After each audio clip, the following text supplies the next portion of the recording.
Buntis ako, Marco. Ngunit imbes na yakap, isang malamig na talikod ang isinagot niya habang nakalingkis sa kanya ang kabit na si Sabrina. Tinapon ng ultrasound sa putikan. Itinaboy si Celeste sa gitna ng malakas na ulan. Lumayas ka. Hindi ko kailangan ng pabigat. Isang sumpa ang isinilang sa bawat patak ng luha. Sino ang luluhod kapag ang itinakwil ay nagbalik na bilang reyna ng katarungan? Hindi na kita mahal, Celeste. Pirmahan mo na ang mga papel na yan at umalis ka na sa pamamahay ko bago ko patawagin ang mga security para kaladkarin ka palabas. Ang boses ni Marco ay malamig pa sa hanging dala ng paparating na bagyo sa labas ng kanilang mansyon sa Forbes Park. Walang bakas ng pag-aalinlangan, walang kahit katiting na awa sa kanyang mga mata na dati ay puno ng pangako ng walang hanggang pag-ibig. Sa mga sandaling iyon, ang mga kamay ni Celeste ay nanginginig habang hawak ang isang maliit at puting sobre. Sa loob niyon ay ang resulta ng kanyang ultrasound, ang balitang 3 taon na nilang hinihintay, ang katuparan ng kanilang pangarap na mabuo ang pamilya. Nakahanda na rin sa lamesa ang paboritong adobong puti ni Marco at ang mga kandilang bahagya ng nauupos, ang pagdiriwang para sa kanilang 5th anibersaryo ng kasal na nauwi sa isang malupit na pagtatapos. Ang bawat salitang binitawan ni Marco ay tila mga laso na nanunuot sa bawat himaymay ng pagkatao ni Celeste. Ang kanyang lalamunan ay tila tiniklan ng tuyong dayami. Hindi siya makahinga at ang kanyang paningin ay nagsisimulang lumabo dahil sa nagbabadyang mga luha. Ang sobrang hawak niya na simbolo sana ng bagong buhay ay unti-unting nayupi sa higpit ng kanyang pagkakahawak hanggang sa malaglag ito sa sahig ng walang tunog, tila isang dahong nalanta bago pa man makasibol. Marco, anibersaryo natin ngayon. Ang boses ni Celeste ay halos isang bulong na lamang, basag at puno ng pagsusumamo. Bakit? Ano ang naging pagkukulang ko? Ibinigay ko ang lahat, Marco. Iniwan ko ang pamilya ko, ang trabaho ko, lahat para maging asawa mo. Isang mapang-uyam na halakhak ang pumailan lang mula sa hagdanan. Doon ay nakatayo si Doña Victoria, ang ina ni Marco, na nakasuot ng kanyang mamahaling seda na tila bahanda sa isang malaking pagdiriwang ng trahedya ng iba. Sa tabi niya ay isang babaeng mas bata, mas maganda, at bakas ang karangyaan sa bawat galaw, si Sabrina. Huwag kang magmalinis, Celeste. Wika ni Doña Victoria habang dahan-dahang bumababa. Ang tunog ng kanyang mga takong sa marmol na sahig ay tila bawat tibok ng kaba sa dibdib ni Celeste. Ang isang tulad mo ay kailanman hindi naging karapat-dapat sa apelyidong Aguirre. Isang hampas lupang galing sa hirap na pilit sumisiksik sa mataas na lipunan, ngayong baon na sa utang ang pamilya mo. Akala mo ba ay tutulungan pa namin kayo? Tapos na ang gamit mo, Celeste. Si Sabrina ang kailangan ni Marco, isang babaeng may pangalan, mayaman, at hindi baog na tulad mo. Ang salitang baog ay tila isang matalim na kutsilyong sumaksak sa puso ni Celeste. Gusto niyang isigaw na may buhay na sa loob ng kanyang sinapupunan, na ang batang iyon ang bunga ng kanilang pagmamahalan. Ngunit bago pa siya makapagsalita, lumapit si Marco kay Sabrina at hinawakan ito sa baywang sa harap mismo ni Celeste. Pirmahan mo na, Celeste. Don't make this harder for yourself, dugtong ni Marco nang hindi man lang siya tinitingnan. I've already filed for annulment. Lahat ng gamit mo ay nasa labas na. Huwag mo nang hintayin na iutos ko sa mga katulong na itapon ka sa kalsada. Ang hangin sa loob ng mansyon ay tila nawalan ng oksiheno. Ang pakiramdam ni Celeste ay tila siya ay nalulunod sa gitna ng tuyong lupa. Ang kanyang mga paa ay tila naging jelly. Hindi siya makagalaw habang pinapanood ang lalaking pinagkatiwalaan niya ng kanyang buhay na tinatalikuran siya para sa ibang babae.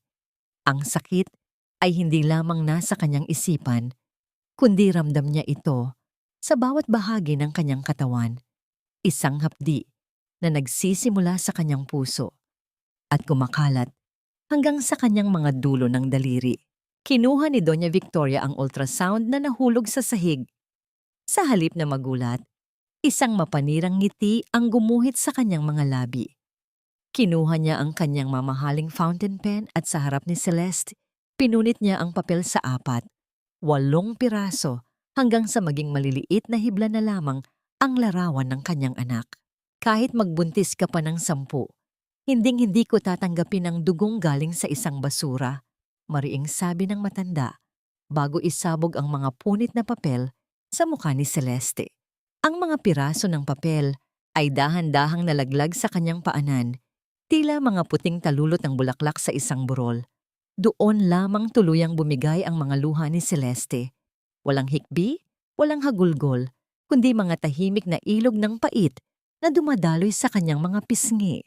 Ang kanyang katawan ay nanginginig sa matinding emosyon. Ang kombinasyon ng galit, lumbay, at ang katotohanang siya ay nag-iisa na sa mundong ito. Sa isang iglap, hinawakan siya ng 2 security guard sa braso. Wala siyang lakas na lumaban.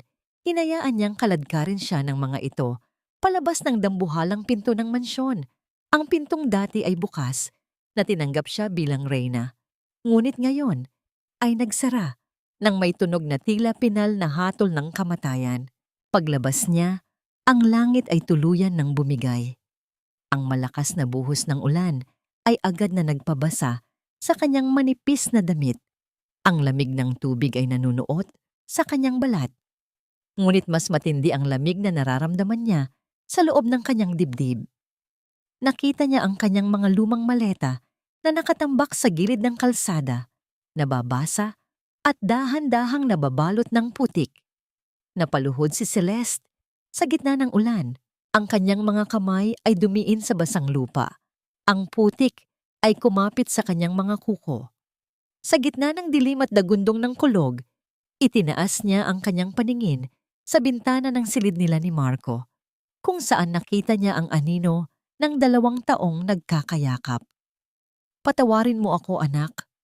Bulong niya sa gitna ng ulan, habang hawak ang kanyang tiyan, na tila ba iyon ang tanging kayamanan na natitira sa kanya.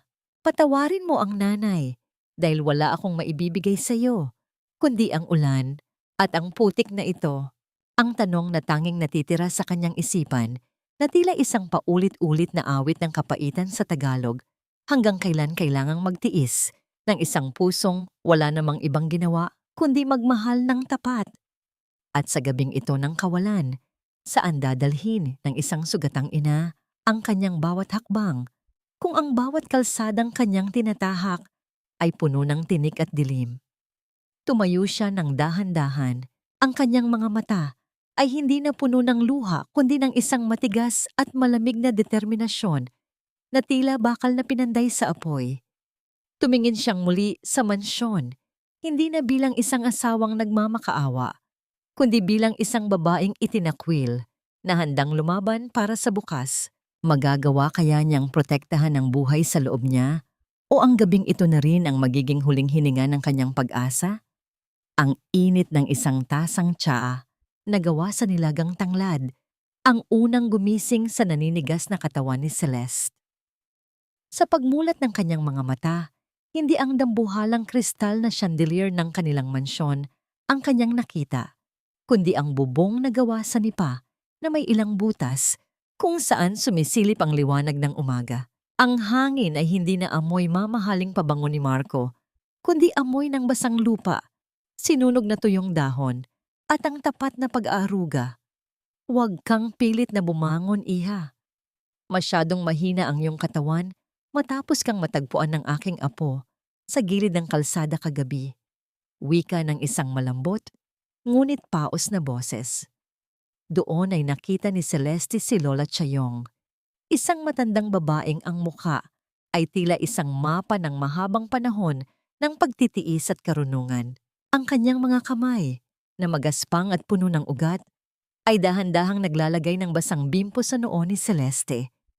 Sa maliit na dampa na yon, kung saan ang bawat gamit ay luma ngunit malinis, naramdaman ni Celeste ang isang uri ng katahimikan na matagal nang ipinagkait sa kanya sa gitna ng karangyaan. Ang, ang anak ko? Ang tanging lumabas sa tuyong labi ni Celeste habang ang kanyang kamay ay agad na dapo sa kanyang tiyan. Ligtas ang munting anghel sa loob mo. Mukhang matibay ang batang yan. Tila ba alam niyang kailangan mong maging malakas para sa kanya? Sagot ni Lola Chayong kasabay ng isang matamis na ngiti na tila nagbigay ng kaunting init sa nanlalamig na puso ni Celeste. Ngunit ang katahimikang iyon ay panandalian lamang. Nang sumapit ang hapon, tila may kung anong puwersa na nagtulak kay Celeste na bumalik sa Forbes Park. Sa kabila ng panghihina, sumakay siya sa isang lumang diip. Pilit na binabagtas ang layo ng mundong kanyang pinanggalingan at ng mundong kinalalagyan niya ngayon. Gusto niyang maniwala na ang lahat ng nangyari kagabi ay isa lamang masamang panaginip na baka sakaling magising si Marco at hanapin siya. Ngunit pagdating niya sa tapat ng dambuhalang gate, ang kalsada ay puno ng mga marangyang sasakyan, ang tunog ng masayang musika at ang tawanan ng mga bisita ay maririnig hanggang sa labas. Mula sa malayo, nakita niya ang maliwanag na ilaw sa garden kung saan nakatayo si Marco. May hawak na baso ng mamahaling wine at nakangiti habang nakayakap kay Sabrina. Ang kanilang kaligayahan ay tila isang malupit na sampal sa mukha ni Celeste na nakatayo sa dilim, suot ang tanging damit na natitira sa kanya, habang ang putik mula sa kalsada ay nananatiling mantsa sa kanyang mga sapatos. Walang puwang para sa kanya sa paraisong yon. Ang kanyang presensya ay tila isang dumi na pilit ng nilimot ng pamilya Aguirre. Doon, sa tapat ng gate na dati ay bukas para sa kanya, tinanggap ni Celeste ang katotohanan. Patay na ang Celeste na nagmamakaawa. Lumipas ang mga buwan sa piling ni Lola Chayong sa maliit na baryo ng San Jose. Ang buhay ni Celeste ay naging isang serye ng walang katapusang paggawa. Upang makatulong sa gastusin, natuto siyang gumising bago pa sumikat ang araw para magluto ng kakanin. Ang kanyang mga daliri na dati ay pinuputol lamang ang mga rosas sa garden ay naging sanay na sa init ng kawali at sa gaspang ng dahon ng saging. Ang bawat barya na kanyang kinikita mula sa pagtitinda sa palengke ay itinuturing niyang ginto para sa kinabukasan ng kanyang anak. Isang gabi, habang nagpapahinga si Celeste, pagkatapos ng maghapong pagtatrabaho, nakaramdam siya ng isang kakaibang pintig sa kanyang sinapupunan, isang malakas at malinaw na sipa. Napahinto siya sa kanyang ginagawa. Ang kanyang hininga ay tila napatigil sa sobrang kaba at katuwaan. Ang kanyang tiyan ay kumalam dahil sa gutom, dahil ang huling piraso ng tinapay ay ibinigay niya sa isang batang mas nangangailangan. Ngunit ang sipa na yon ay tila nagsasabing, "Nanay, nandito lang ako. Huwag kang susuko." Hinawakan ni Celeste ang kanyang tiyan. Ang kanyang mga luha ay pumatak. Hindi dahil sa pait, kundi dahil sa isang uri ng pag-ibig na mas malalim pa sa anumang sakit na naibigay ni Marco. "Salamat anak. Ipinapangako ko, hinding-hindi tayo mananatiling ganito," bulong niya sa katahimikan ng gabi. Isang araw, may dumating na isang misteryosong liham para kay Lola Chayong. Nakita ni Celeste ang bahagyang panginginig ng mga kamay ng matanda habang binabasa ito. "May darating na bisita, Celeste. Isang taong matagal ko nang hindi nakikita." Sabi niya, oras na para bayaran ang isang lumang utang. Wika ni Lola Chayong na may halong kaba at pag-asa sa kanyang tinig. Hindi alam ni Celeste kung sino ang tinutukoy ng matanda.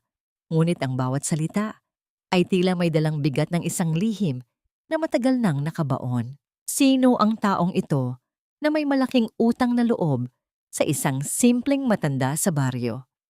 Bago pa man makasagot si Celeste, ang lumang telebisyon sa sulok ng dampa ay nagpakita ng isang balita.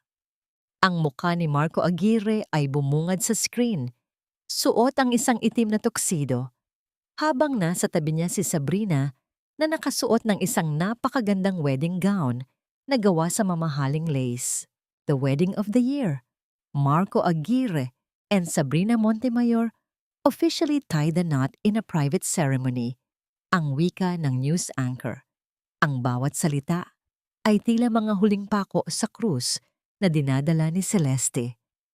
Habang pinapanood niya ang lalaking nangako sa kanya ng kabilang buhay na hinahalikan ang ibang babae, ang huling hibla ng pag-ibig sa kanyang puso ay tuluyan ng naging abo. Ngunit sa halip na humagulgol, isang malamig na katahimikan ang bumalot sa kanya. Ang kanyang mga mata ay nanatiling nakatitig sa screen. Tila ba sinusunog ng kanyang paningin ang masayang mukha ni Marco. Sa labas, ang hangin ay nagsisimulang lumakas muli. Tila nagbabadya ng isa pang bagyo. Ngunit sa loob ng puso ni Celeste, ang tunay na unos ay nagsisimula pa lamang mag-alab. Sino ang bisitang tinutukoy ni Lola Chayong? At paano babaguhin ng taong ito ang tadhana ng isang inang wala nang natitira, kundi ang kanyang dangal? Ang langit ay tila muling nagalit sa mundo.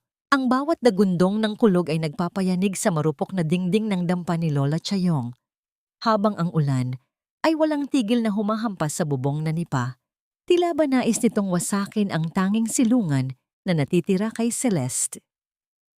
Sa loob ng silid na nababalot ng kadiliman dahil sa pagkawala ng kuryente, ang tanging nagbibigay ng liwanag ay ang maliit at kumukurap-kurap na apoy ng isang gasera. Ngunit mas matindi ang bagyong nagaganap sa loob ng katawan ni Celeste. Ang bawat pintig ng kanyang sinapupunan ay tila isang dambuhalang alon na humahampas sa kanyang pagkatao. Ang sakit ay hindi na lamang isang pisikal na hirap.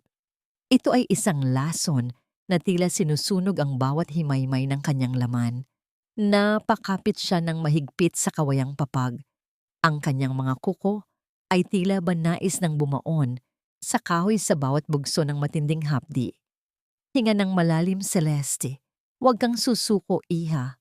Nandito ako. Hindi kita iiwan. Ang boses ni Lola Chayong ay naging tanging anchor ni Celeste sa gitna ng karagatan ng sakit. Ang matanda ay abalang-abala sa paghahanda ng mga mainit na tubig at malinis na tela. Ang kanyang mga galaw ay mabilis sa kabila ng kanyang edad. Sa labas, ang tubig baha ay nagsisimula nang pumasok sa silong ng bahay. Ang tunog ng agos ng tubig na humahampas sa mga haligi ng dampa ay tila isang paalala na ang oras ay nauubos na. Celeste felt a surge of panic sa gitna ng lamig ng gabi at baha. Paano niya mailalabas ang kanyang anak ng ligtas? Marco, bakit wala ka dito? Isang mahinang daing ang lumabas sa kanyang labi bago niya agad itong pinagsisihan. Sa bawat bugso ng sakit, ang mukha ng lalaking nagtapon sa kanya ay tila sumasabay sa kidlat na gumuguhit sa langit. Ngunit sa sandaling iyon, ang kanyang puot ay naging gasolina. Ang kanyang paghihirap ay hindi na para sa lalaking iyon, kundi para sa buhay na nagpupumilit lumabas sa kanyang katawan. Huwag mong isipin ang taong wala dito, Celeste. Isipin mo ang anghel na naghihintay sa'yo. Sigaw ni Lola Chayong upang malunod ang ingay ng bagyo. Isang malakas na irepa, iha. Para sa iyong anak. Para sa iyong dangal. Sa huling pagkakataon, tinipon ni Celeste ang lahat ng lakas na natitira sa kanyang pagkatao. Ang kanyang hiyaw ay sumabay sa pinakamalakas na kulog ng gabing iyon. Isang tunog na puno ng lahat ng pait, lahat ng pagtitiis, at lahat ng pagmamahal na kanyang naramdaman sa loob ng mahabang panahon. Ang kanyang mga mata ay naningkit, ang kanyang pawis ay humalo sa luha, hanggang sa maramdaman niya ang isang biglang pagluwag sa kanyang dibdib at sa kanyang buong katawan. At doon, sa gitna ng delubyo, isang bagong tunog ang nanaig. Isang mahina, paos, ngunit napakalinaw na iyak. Isang tunog na tila nagpatahimik sa hangin at nagpatigil sa takbo ng mundo para kay Celeste. Dahan-dahang inilapag ni Lola Chayong ang isang maliit na sanggol sa dibdib ni Celeste. Ang bata ay kulubot pa ang balat, basa ng dugo at tubig. Ngunit para kay Celeste, iyon ang pinakamagandang tanawin na nakita niya sa buong buhay niya.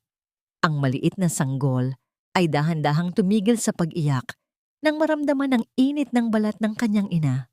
Ang maliliit na daliri ni Baby Luz ay tila bakusang humanap sa pisngi ni Celeste. Marahang dumampi doon na tila ba pinapahid ang huling bakas ng pait ng nakaraan. Ang haplos na yon ay naging sapat na kabayaran sa lahat ng gabing ginugol ni Celeste sa pagluha sa gilid ng kalsada. Sa bawat paghinga ng kanyang anak, tila ba muling nabubuo ang nadurog na puso ni Celeste. Ang pangalan niya ay Luz, bulong ni Celeste habang hinahalikan ang noo ng sanggol. Dahil siya ang magiging liwanag sa madilim kong mundo. Nakalipas ang ilang oras, habang ang ulan ay dahan-dahan nang tumitila at ang unang sinag ng araw ay nagsisimulang sumilip sa mga ulap. Isang kakaibang tunog ang narinig nila mula sa labas ng pintuan. Ang tunog ng isang malakas na makina ng sasakyan na tila hindi nababagay sa maputik na kalsada ng kanilang baryo. Isang malakas na katok ang gumising sa katahimikan ng madaling araw. Nang buksan ni Lola Chayong ang pinto, isang matangkad na lalaki na nakasuot ng isang mamahaling itim na Amerikana ang nakatayo doon.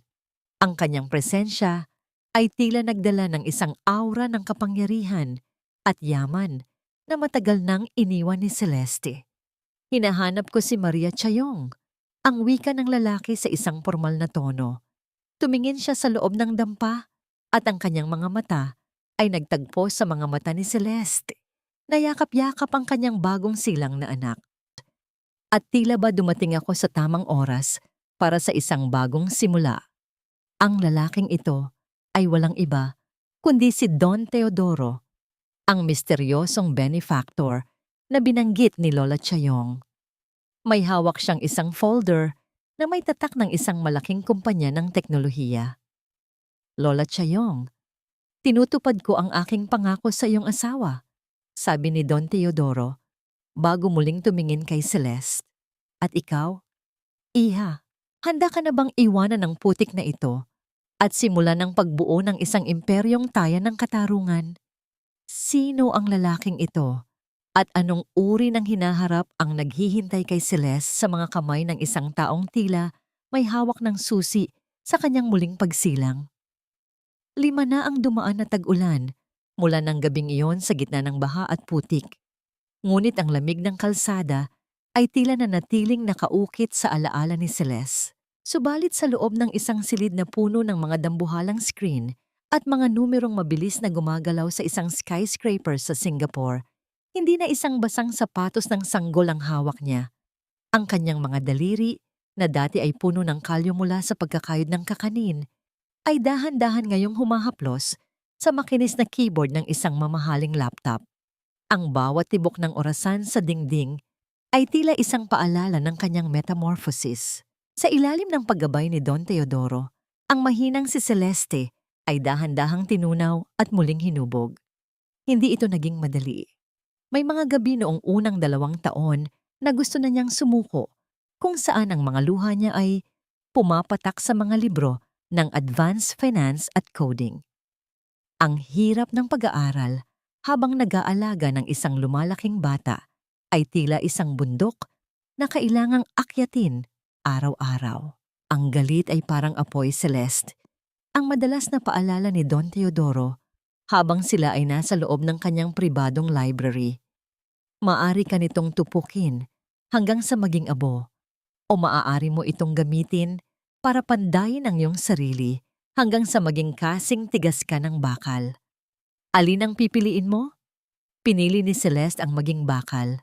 Pinili niyang palitan ang kanyang pangalan ng isang pangalang sumisimbolo sa kanyang muling pagsilang, Luna Aguilar. Luna, dahil tulad ng buwan, natuto siyang magningning sa gitna ng pinakamadilim na gabi.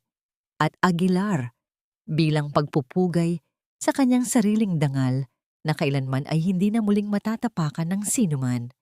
Sa loob ng 5 taon, si Luna ay naging isang ghost strategist, isang henyo sa likod ng mga matatagumpay na tech startups sa Timog Silangang Asya.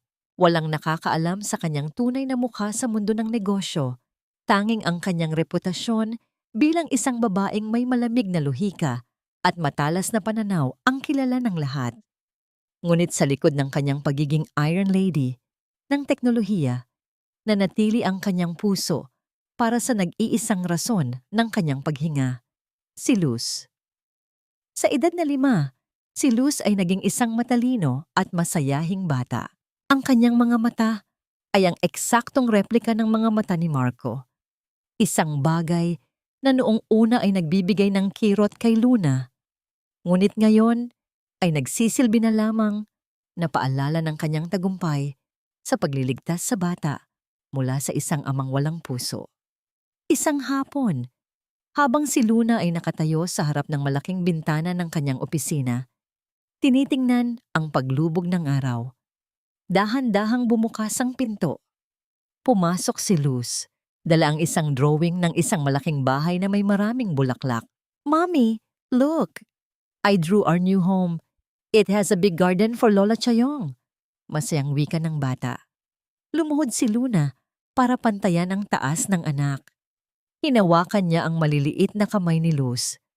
At sa sandaling iyon, naramdaman niya ang isang uri ng kapayapaan na hindi kayang bilhin ng anumang yaman. Ang amoy ng buhok ng kanyang anak at ang init ng yakap nito ang tanging nagpapaalala sa kanya na sa kabila ng lahat ng sakit, ang buhay ay nananatiling maganda. Hindi na siya ang babaeng nakaluhod sa putikan. Siya na ang reynang nagtatanggol sa kanyang munting prinsesa. "Very beautiful, sweetheart. Soon, we will go back to Manila and build that house." Bulong ni Luna habang hinahalikan ang noo ng anak. Nang makaalis si Luz, kasamaan ng kanyang nani, pumasok si Don Teodoro. Ang kanyang mukha ay seryoso at may hawak siyang isang asul na folder. Inilapag niya ito sa mesa ni Luna nang walang imik. "The time has come, Luna." Ang Aguirre Holdings ay opisyal nang naghain ng aplikasyon para sa isang emergency bailout. Ang kumpanya nila ay gumuho dahil sa maling pamumuno ni Marco at sa maluhong pamumuhay ng kanyang asawa at ina. Sila ay desperado at ikaw lang ang tanging investor na may sapat na kapital para isalba sila. Dahan-dahang binuksan ni Luna ang folder. Ang unang bumungad sa kanya ay ang litrato ni Marco Aguirre sa isang business journal. Mukha itong pagod, tumanda ng higit sa kanyang edad, at bakas ang stress sa bawat guhit ng kanyang mukha. Kasunod nito ay ang profile ni Doña Victoria na balitang baon na sa utang dahil sa pagkakalulong sa pagsusugal sa mga high-stakes casino. Isang malamig na ngiti ang gumuhit sa mga labi ni Luna. Ang apoy ng kanyang galit ay hindi na nagbabaga. Ito ay naging isang matalas at nakakamatay na yelo. Isang kumpanyang binuo sa itaas ng mga luha ng iba, nararapat lamang na gumuho ito. Wika ni Luna sa isang boses na kasing talim ng isang labaha. "Prepare the private jet, Don Teodoro. It's time for the moon to return to Manila." "Are you ready to face him, Luna? Are you ready to see the man who destroyed your life?" Tanong ng matanda. Tumingin si Luna sa kanyang sariling refleksyon sa bintana. Ang babaeng nakatitig sa kanya ay hindi na si Celeste. Ang kanyang mga mata ay wala ng bahid ng takot. "Hindi ako babalik para harapin siya, Don Teodoro," sagot ni Luna habang isinasara ang folder ng may pinalidad. "Babalik ako para ipakita sa kanya na ang basurang itinapon niya sa putikan noon ay siya na ngayong may-ari ng mundong kinatatayuan niya." Ngunit sa kanyang kaloob-looban, isang maliit na tanong ang nananatiling nakatago. Kapag nagtagpo ang kanilang mga mata, sapat na ba ang bakal na kanyang binuo para hindi muling manginig ang kanyang puso? At ano ang gagawin niya kapag nalaman ni Marco na ang batang akala niya ay pinatay niya sa kalsada ay buhay at nagniningning na ngayon sa harap niya? Ang hangin sa loob ng ballroom ng isang sikat na hotel sa Makati ay puno ng amoy ng mga sariwang liryo at mamahaling pabango. Isang amoy na dati ay nagpapasikip sa dibdib ni Celeste, ngunit ngayon ay nagsisilbi na lamang na background music sa kanyang muling pagdating. Ang bawat banayad na pagtatama ng mga kristal na baso at ang mahinang himig ng mga biolin ay tila nagbibigay ng isang marangyang balabal sa katahimikang dala ni Luna Aguilar. Nakatayo si Luna sa tapat ng dambuhalang salamin sa foyer. Tinitingnan ang kanyang sariling refleksyon. Nakasuot siya ng isang midnight blue na terno na gawa sa pinong seda na tila ba hinalaw mula sa kulay ng langit sa gitna ng hating gabi. Ang kanyang buhok ay maayos na nakapusod. Inilalantad ang kanyang mahabang leeg at ang mga hikaw na gawa sa diamante na kumikinang sa bawat galaw ng kanyang ulo. Wala na ang bakas ng babaeng basang-basa ng ulan. Ang nakatayo sa salamin ay isang reynang handang bawiin ang kanyang kaharian. You look breathtaking, Luna. Remember, you are no longer the prey. You are the architect of their future. Bulong ni Don Teodoro na nasa kanyang tabi bago sila tuluyang pumasok sa loob ng bulwagan. Sa pagbukas ng dambuhalang pinto, tila tumigil ang pag-ikot ng mundo para sa mga naroon. Ang bawat bulungan ay napawi at ang lahat ng paningin ay natuon sa babaeng naglalakad nang may ganap na kumpiyansa sa gitna ng silid. Hindi nila kilala ang kanyang mukha, ngunit ang kanyang aura ay sapat na para malaman nilang di siya o ang misteryosong bilyonaryo na balitang magliligtas o wawasak sa ekonomiya ng bansa. Sa kabilang dulo ng ballroom, nakatayo si Marco Aguirre. Hawak niya ang isang baso ng whiskey. Ang kanyang mukha ay bakas ng pagod at desperasyon na pilit itinatago sa ilalim ng kanyang pekeng ngiti. Sa tabi niya ay si Sabrina na sa kabila ng makapal na makeup at mamahaling alahas ay hindi maitago ang kaba sa kanyang mga mata. Ang kanilang kumpanya, ang Aguirre Holdings, ay tila isang barkong unti-unti nang lumulubog. At ang gabing ito, ang kanilang huling pagkakataon para makahanap ng lifesaver. Marco, look. Who is she? Everyone is talking about her. Bulong ni Sabrina habang nakakapit sa braso ni Marco. Napalingon si Marco. Sa sandaling magtagpo ang kanyang mga mata at ang mga mata ni Luna, naramdaman niya ang isang kakaibang kuryente na dinaloy sa kanyang buong katawan.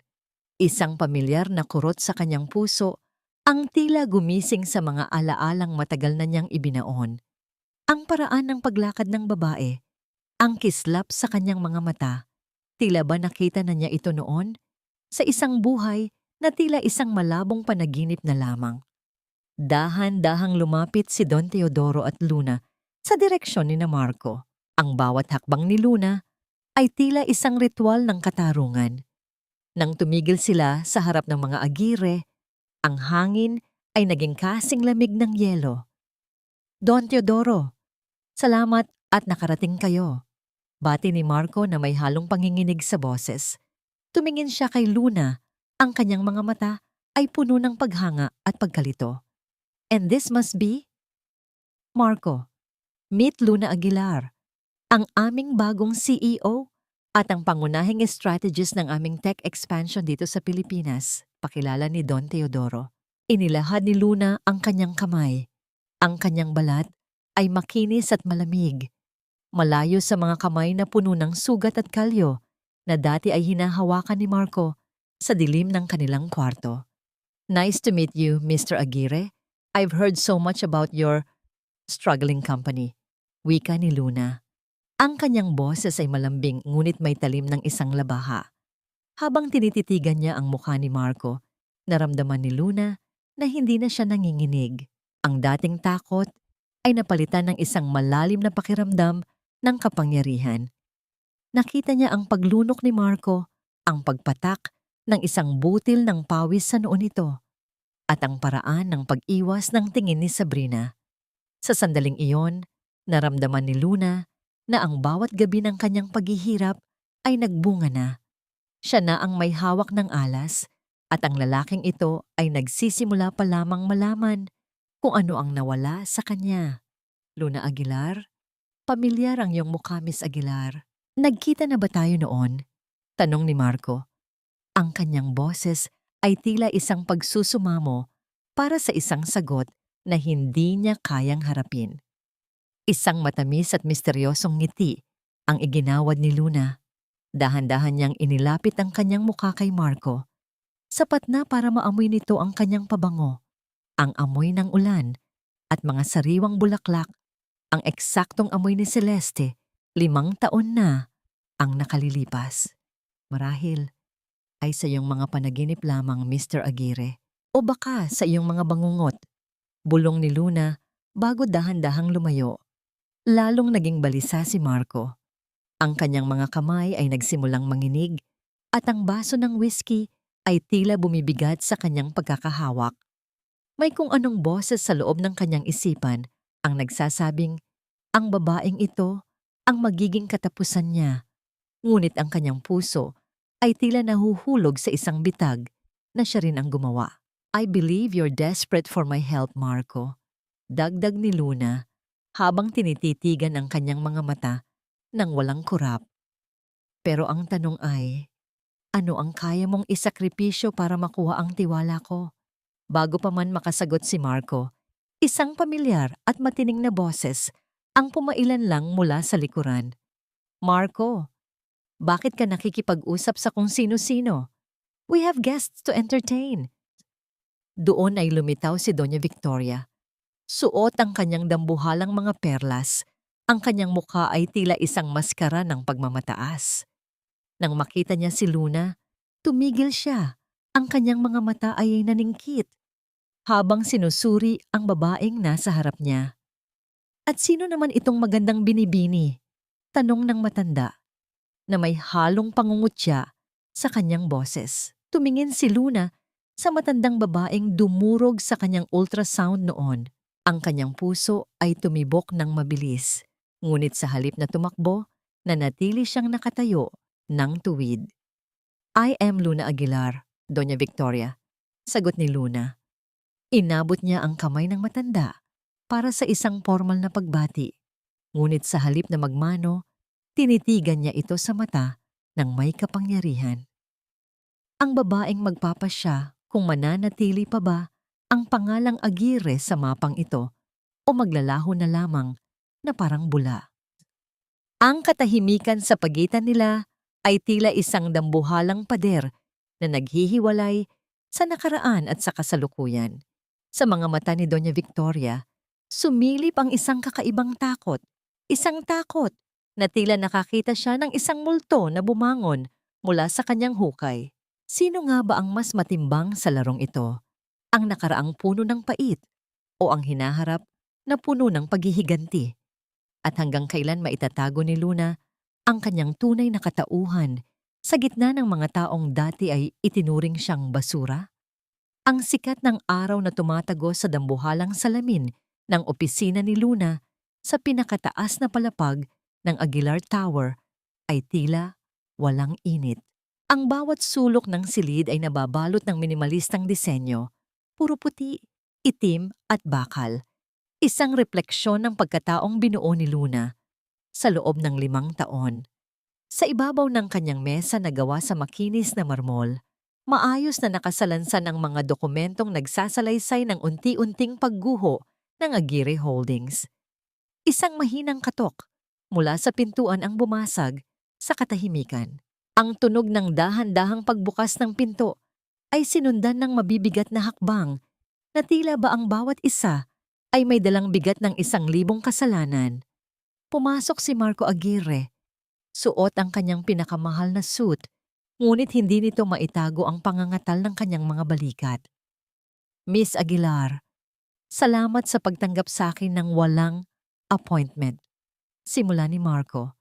Ang kanyang boses, na dati ay puno ng awtoridad at kayabangan, ay tila isang basag na plaka ngayon. Hindi nag-angat ng tingin si Luna mula sa kanyang binabasa. Patuloy niyang pinasadahan ng tingin ang mga numero sa report, ang mga utang sa bangko, ang mga nakabinbing kaso ng estafa laban sa kanilang mga supplier, at ang mga lihim na paglalabas ng pera ni Doña Victoria para sa kanyang pagkakalulong sa bakarat sa mga kasino sa Parañaque. Maupo ka, Mr. Aguirre, wika ni Luna sa isang malamig at formal na tono. Inabot niya ang isang tasang kape na umuusbong pa ang usok. Ang amoy nito ay mapait at matapang, tila ba ang tanging bagay na nagpapanatili sa kanya sa realidad. Habang pinapanood niya si Marco mula sa gilid ng kanyang mga mata, nakita ni Luna ang bawat butil ng pawis na namumuo sa noo nito. Nakita niya kung paano higpitan ni Marco ang hawak sa kanyang attaché case. Tila ba yun ang tanging salbabida sa gitna ng malalim na karagatan. Ang lalaking dati ay tumitingin sa kanya na parang dumi sa kalsada ay ngayon ay nakaupo sa harap niya, naghihintay ng kanyang bawat salita na tila ba ito ay batas. "I've reviewed your proposal, Marco." Sa wakas ay sabi ni Luna habang dahan-dahang isinasara ang folder. Ang tunog ng pagtiklop ng papel ay tila isang hatol sa loob ng tahimik na silid. At sa totoo lang, hindi ko maintindihan kung bakit kailangan kong mag-invest sa isang kumpanyang tila ba sinasadya ninyong wasakin mula sa loob. "Miss Aguilar, Luna please." Pagsusumamo ni Marco, ang kanyang mga mata ay puno ng desperasyon. "Alam kong marami kaming naging pagkakamali sa management, pero ang Aguirre Holdings ay may kasaysayan. May dangal ang pangalang ito." Dangal? Isang mapait at mahinang tawa ang lumabas sa mga labi ni Luna. Ang boses niya ay tila isang haplos ng yelo sa balat.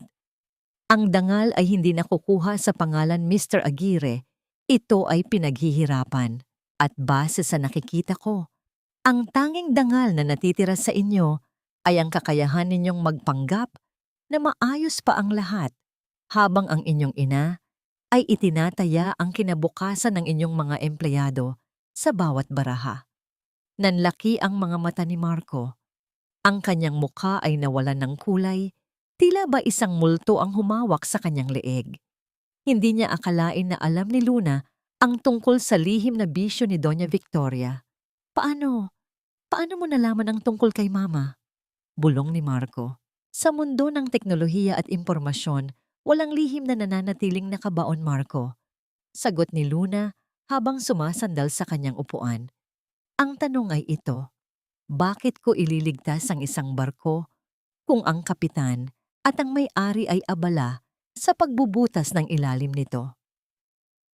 Sa mga sandaling iyon, ang selos at insecurity ni Sabrina ay nagsimula na ring pumasok sa eksena. Ilang beses na itong tumatawag sa cellphone pambo ni Marco. Ang mahinang pag-vibrate ng telepono sa ibabaw ng mesa ay tila isang istorbo sa kanilang pag-uusap. Alam ni Luna na sa mansyon ng mga Aguirre, ang gulo ay nagsisimula na ring sumiklab sa pagitan ng magbiyanan at ng asawa ni Marco. "Bibigyan kita ng pagkakataon, Mr. Aguirre," wika ni Luna. Ang kanyang mga mata ay naningkit. "Magpapadala ako ng aking sariling team para i-audit ang bawat sentimo ng inyong kumpanya at bawat desisyon, bawat pirma ay dadaan sa akin. I will own you, Marco, technically and financially. Are you willing to pay that price?" Walang nagawa si Marco kundi tumango. Ang kanyang pagkatao ay tila unti-unting kinakain ng kahihiyan. "Gagawin ko ang lahat, Miss Aguilar. Basta wag lang kaming tuluyang bumagsak." "Good. You may go now." Pagtatapos ni Luna. Ngunit bago pa man makatayo si Marco, biglang tumunog ang intercom sa mesa ni Luna. Isang tawag mula sa kanyang secretary. "Miss Aguilar, may isang Doña Victoria Aguirre sa kabilang linya. Pinipilit niyang makausap ka. Sinasabi niyang wala kang karapatang bastusin ang kanyang anak." Ang boses ng sekretary ay bakas ng kaba. Narinig ni Luna ang boses ni Doña Victoria na umaalinggaw-ngaw mula sa speaker. Ang matining, mapagmataas, at tila nananakal na boses na naging sanhi ng kanyang mga bangungot sa loob ng 5 taon. "Ibigay mo sa akin ang babaeng yan. Akala niya ba ay sino siyang makapangyarihan? Isang hamak na investor lang siya. Sabihin mo sa kanya na ang mga Aguirre ay hindi kailanman luluhod sa isang tulad niya." Sigaw ng matanda mula sa kabilang linya. Tumingin si Luna kay Marco na ngayon ay halos lamunin na ng lupa Sa sobrang kahihiyan, ang boses ni Doña Victoria ay tila isang echo mula sa nakaraan. Ang boses na dumurog sa kanyang ultrasound at nagtaboy sa kanya sa ulan. Isang kakaibang ngita. Amang ngiti ang gumuhit sa mga labi ni Luna. Isang ngiting hindi umabot sa kanyang mga mata. Dahan-dahan niyang kinuha ang telepono. Ang kanyang mga daliri ay mariing humawak sa receiver. Sapat na ba ang tatag ni Luna para harapin ang boses na sumira sa kanyang buhay? O ang galit na matagal na niyang itinatago ang siyang magiging mitya ng kanyang sariling pagkawasak? At ano ang gagawin ni Marco kapag nalaman niyang ang babaeng nilalait ng kanyang ina ay ang tanging taong may hawak ng kanilang hininga? Ang mansyon ng mga Aguirre sa Forbes Park na dati ay simbolo ng hindi matitinag na kapangyarihan ay tila nababalot ngayon ng isang invisible na lason. Ang bawat sulok ng dambuhalang bahay na ito ay amoy ng lumang alikabok at mga itinatagong lihim.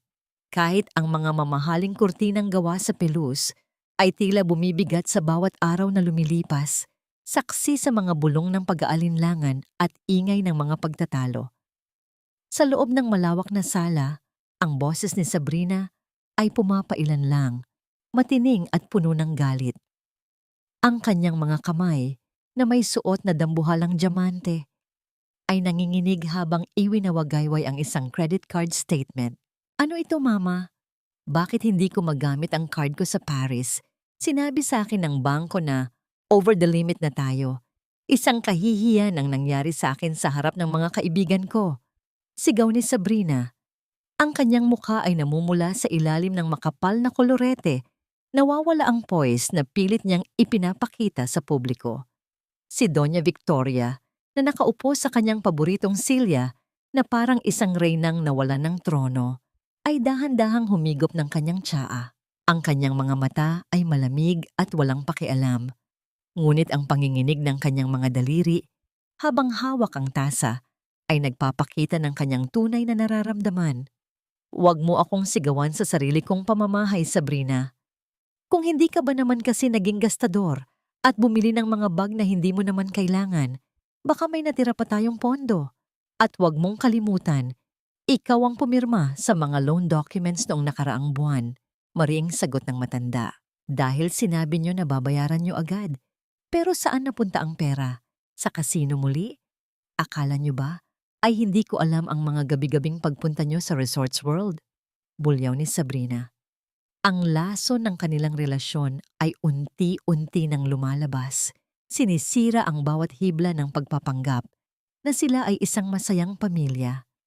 Habang nagbabangayan ang dalawang babae, si Marco ay nakatayo lamang sa may bintana, nakatingin sa labas. Ang kanyang isipan ay wala sa ingay ng kanyang asawa at ina. Ang tanging nakalarawan sa kanyang gunita ay ang mukha ni Luna Aguilar, ang misteryosong babaeng may hawak ng kanilang kapalaran. May kung anong takot at paghanga ang naglalaban sa loob ng kanyang dibdib. Bakit tila bawat salita ni Luna ay tumatama sa kanyang konsensya na parang isang latigo? Sa labas ng gate ng mansyon, isang itim na sasakyan ang dahan-dahang huminto. Sa loob niyon, nakaupo si Luna Aguilar. Tinitingnan niya ang dambuhalang bakal na gate na dati ay naging saksi sa kanyang pinakamalaking kahihiyan. Ang bawat detalye ng gabing iyon ay bumabalik sa kanya. Ang tunog ng malakas na ulan, ang lamig ng putik sa kanyang tuhod, at ang sakit ng pagkakatapon sa kanya na parang isang basurang walang silbi. Dahan-dahang bumaba si Luna mula sa sasakyan. Hindi siya pumasok. Nanatili lamang siyang nakatayo sa tapat ng gate. Ang kanyang kamay ay dahan-dahang dumapo sa malamig na bakal. Hindi siya narito para pumasok. Narito siya para damhin ang pagkakaiba ng kanyang noon at ngayon. Ang kanyang mga daliri ay hindi na nanginginig sa takot. Sa halip, naramdaman niya ang isang uri ng katahimikan, ang katahimikan ng isang bagyong nakalampas na. Dito ako nagsimulang mamatay, bulong niya sa hangin, at dito ko rin sisimulan ang inyong katapusan. Ang kanyang presensya ay tila isang anino na nagbibigay ng kakaibang kaba sa sinumang makakakita.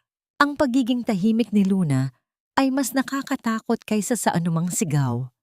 Pinanood niya ang mga ilaw sa loob ng mansyon, iniisip ang kaguluhan na unti-unti na niyang nasisimulan. Ang lason ng kawalan ng tiwala ay mas mabilis na kumalat kaysa sa inaasahan niya. Isang pamilyar na tunog ng pagbukas ng pinto ang narinig ni Luna. Nakita niyang lumabas si Marco mula sa main entrance, tila nais tumakas sa ingay ng mga babae sa loob. Naglalakad ito patungo sa gate, marahil para kumuha ng sariwang hangin. Napatigil si Marco nang makita ang isang anino sa tapat ng kanyang gate. Ang liwanag ng buwan ay dahan-dahang tumama sa mukha ni Luna. Nagbibigay dito ng isang tila anghel, ngunit nakakatakot na ningning. Napatigil ang tibok ng puso ni Marco. Ang kanyang mga mata ay naningkit habang pilit na kinikilala ang babaeng nakatayo sa dilim. Bakit narito ang babaeng ito sa ganitong oras? At bakit tila may kung anong lungkot at galit na nanggagaling sa kanyang mga mata na tila ba pagmamay-ari niya ang lupang ito? Miss Aguilar? Ang boses ni Marco ay bakas ng gulat at pagkalito. Anong ginagawa mo rito sa tapat ng bahay ko? Tumingin si Luna kay Marco. Ang kanyang mga mata ay hindi kumurarap. Sa loob ng 5 taon, ito ang unang pagkakataon na muli silang nagkaharap sa mismong lugar kung saan siya itinapon. Ang bawat sugat sa kanyang puso ay tila muling nagalab. Ngunit sa pagkakataong ito, hindi ito masakit. Ito ay nagbibigay sa kanya ng lakas. Gusto ko lang makita, Marco, wika ni Luna sa isang boses na kasing lamig ng hating gabi. Gusto ko lang makita kung gaano kabilis mabulok ang isang mansyong binuo sa kasinungalingan. Sa tingin mo ba, ang mga pader na ito ay kayang protektahan ka sa mga multo ng iyong nakaraan? Nanigas si Marco sa kanyang kinatatayuan. Ang bawat salita ni Luna ay tila isang palaisipan na ayaw niyang malutas. May kung anong pait sa tinig ng babae na tila ba siya mismo ang biktima ng mansyong ito. Bakit ka ba nandito talaga? Ulit ni Marco. Ang kanyang boses ay nanginginig na ngayon. Ano ba ang pakay mo sa amin? Hindi lang ito tungkol sa negosyo, di ba? Isang misteryosong ngiti ang gumuhit sa mga labi ni Luna. Dahan-dahan siyang tumalikod at naglakad patungo sa kanyang sasakyan.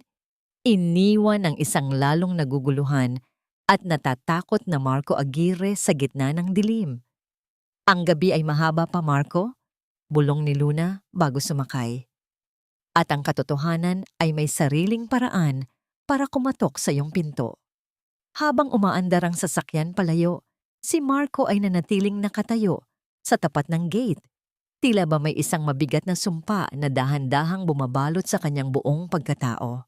Sino nga ba talaga si Luna Aguilar? At bakit tila kilala niya ang bawat sulok ng kanyang madilim na budhi?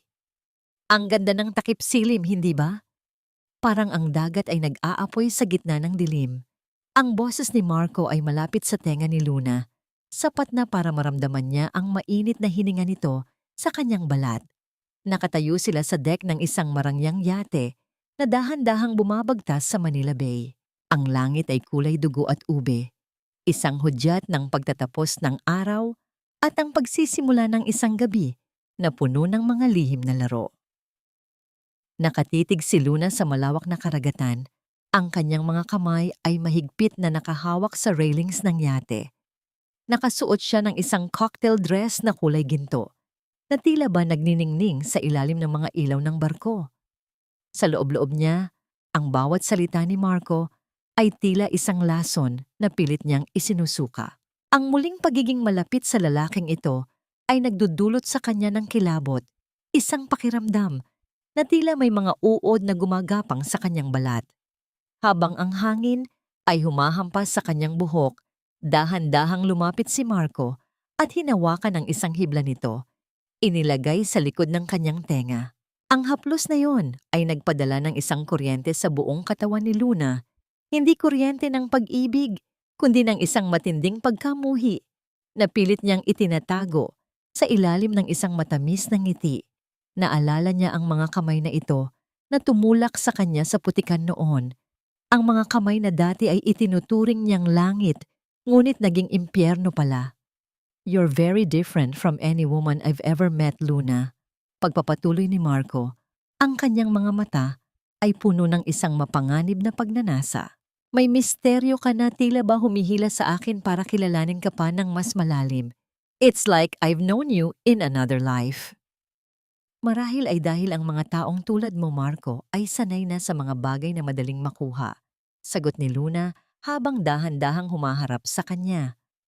"Ang misteryo ay para lamang sa mga taong hindi marunong tumingin sa katotohanang nasa harap na nila." Naupo sila para sa isang pribadong hapunan sa deck. Ang lamesa ay puno ng mga mamahaling putahe mula sa caviar hanggang sa pinakasariwang lamang dagat.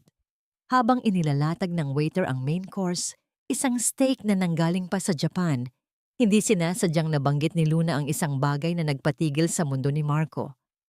"Medium rare, with extra garlic butter and a hint of rosemary. Just the way you like your steak, right, Mr. Aguirre?" Wika ni Luna habang dahan-dahang hinihiwa ang kanyang pagkain. Napatigil si Marco sa pag-inom ng kanyang wine. Ang kanyang mga mata ay naningkit habang nakatitig kay Luna. Ang tibok ng kanyang puso ay bumilis. Paano nalaman ng babaeng ito ang eksaktong detalye ng kanyang paboritong luto ng steak? Isang lihim na tanging si Celeste lamang ang nakakaalam noon. "How? How did you know that?" Tanong ni Marco.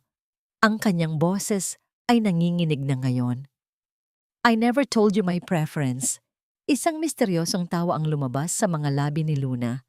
Ang kanyang puso ay tumibok ng mabilis, ngunit nanatili siyang kalmado sa labas. "It's my job to know everything about my business partners, Marco." Ang kaalaman ay kapangyarihan. At sa mundong ito, ang hindi mo alam, ang siyang madalas na nakakamatay sa'yo. "You're amazing, Luna." Bulong ni Marco. Tila ba nalasing na sa presensya ng babae sa kanyang harap. "Alam mo, ang asawa ko, si Sabrina, wala siyang alam sa mga ganitong bagay. She's only interested in labels and parties. I feel so alone even when I'm with her." Ang pagtataksil ni Marco ay tila isang paulit-ulit na kanta. Ang pakiramdam ni Luna ay tila bumabalik siya sa nakaraan, kung saan siya ang asawang pilit na kinalilimutan. Ngayon, siya naman ang babaeng ginagamit ni Marco para takasan ang kanyang sariling kasalanan. Ang ironya ng sitwasyon ay tila isang matalim na kutsilyo sa kanyang lalamunan. "Loyalty is a very expensive gift, Marco." Wika ni Luna, ang kanyang boses ay puno ng pait na binalutan ng tamis. "Huwag mong asahan iyon mula sa mga taong binili mo lamang. At huwag mo ring hanapin yon sa ibang tao kung ikaw mismo ay hindi marunong magpahalaga sa mga taong naging tapat sa iyo noon." "What do you mean by that?" Tanong ni Marco. Ang kanyang mukha ay puno ng pagkalito. "Wala lang," sagot ni Luna habang dahan-dahang tumatayo. "Gusto ko lang sabihin na ang apoy ay masarap paglaruan, ngunit kapag hindi ka naging maingat, maaari ka nitong tupukin hanggang sa maging abo." Tinangka ni Marco na hawakan ang kamay ni Luna para pigilan itong umalis. Ang init ng kanyang palad ay tila isang sumpa sa balat ni Luna. Tumingin si Luna sa kanyang kamay na hawak ni Marco at sa isang saglit, ang anino ni Celeste ay tila lumitaw sa likuran niya. Ang Celeste na umiiyak at nagmamakaawa. Ngunit sa isang iglap, binawi ni Luna ang kanyang kamay nang may pinalidad. "May asawa ka na ba, Luna? O may nagmamay-ari na ba sa puso mo?" Tanong ni Marco. Ang kanyang boses ay puno ng isang kuryosidad na tila ba nais niyang angkinin ang bawat bahagi ng buhay ni Luna. Tumingin si Luna sa buwan na nakasilip sa likod ng mga ulap. Ang kanyang mga mata ay naging malamig at matigas na parang diamante. "Ang puso ko ay matagal na ninyong pinatay, Marco." Bulong ni Luna sa isang boses na halos hindi marinig. Ang tanging natitira sa loob nito ay ang lamig ng gabi at ang katarungang matagal nang naghihintay. "Ano?" Tanong ni Marco. Hindi narinig ang huling sinabi ni Luna. Sabi ko, gabi na. Kailangan ko nang magpahinga. Pagtatama ni Luna. Habang naglalakad palayo si Luna, si Marco ay nanatiling nakatayo sa deck, tila ba nakulam ng isang engkanto. Ang bawat hibla ng kanyang pagkatao ay nagnanais na mapalapit kay Luna. Hindi alam na ang babaeng ito ang siyang magiging huling hininga ng kanyang kapangyarihan. Saan dadalhin ni Marco ang kanyang pagnanasa para sa isang babaeng binuo mula sa kanyang sariling kalupitan? At ano ang gagawin ni Luna kapag ang laro ng apoy na sinimulan niya ay tuluyan ng sumunog sa mga pader na naghihiwalay sa kanyang nakaraan at sa kanyang kasalukuyan? Ang halakhak ng isang bata ay tila isang kumpas ng musika na bumabasag sa seryosong atmosfera ng Aguilar Tower. Para kay Luna, ang boses ni Luz ay ang tanging dalisay na bagay sa mundong binuo niya mula sa puot at paghihiganti. Si Luz, sa kanyang edad na 5, ay ang buhay na patunay na ang pag-ibig na dati ay inakala ni Luna na isang sumpa ay nagbunga pala ng isang anghel. Mommy, look! I finished my drawing of the moon and the stars. See? You're the moon because you're so bright at night. Masayang wika ni Luz habang ipinapakita ang isang makulay na papel sa kanyang ina. Nakaluhod si Luna sa harap ng anak. Ang kanyang muka ay lumalambot sa bawat sandaling kasama ang bata.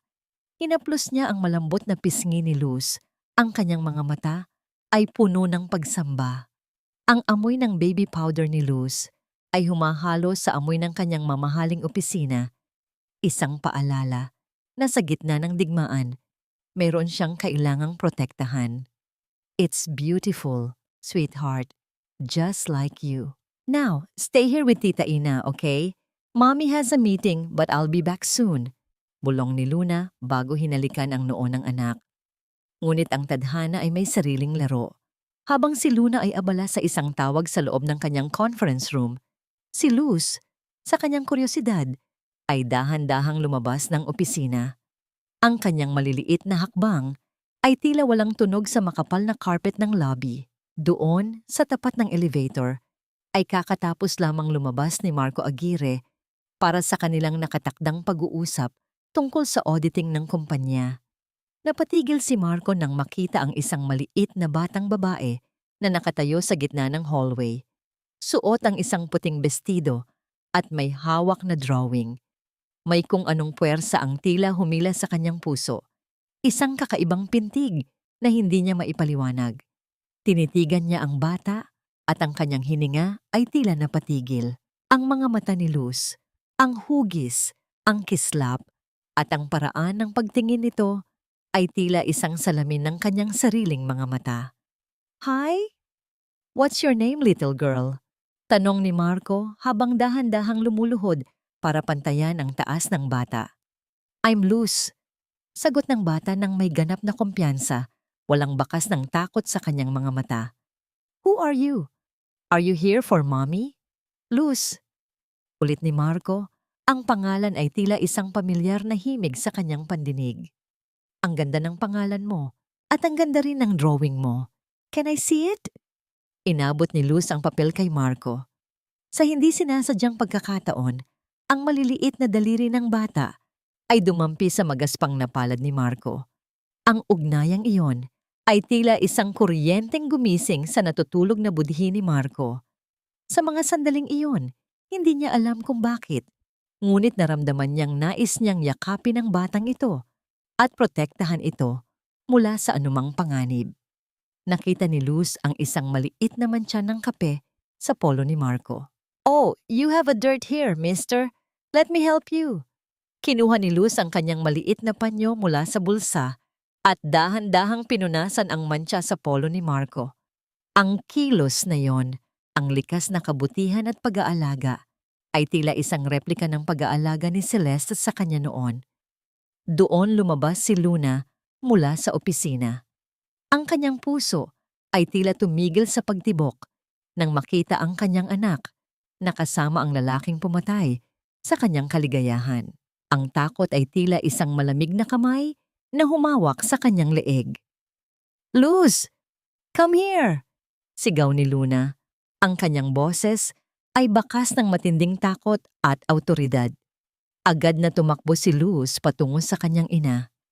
Mabilis na binuhat ni Luna ang bata. Tila ba nais niyang itago ito mula sa paningin ni Marco. Ang kanyang mga mata ay naningkit habang tinititigan ang lalaking nasa harap niya. Anong ginagawa mo sa anak ko, Marco? Mariing tanong ni Luna. Ang kanyang boses ay nanginginig sa galit. Anak mo siya? Tanong ni Marco. Ang kanyang mukha ay puno ng pagkalito at isang hindi maipaliwanag na pangungulila.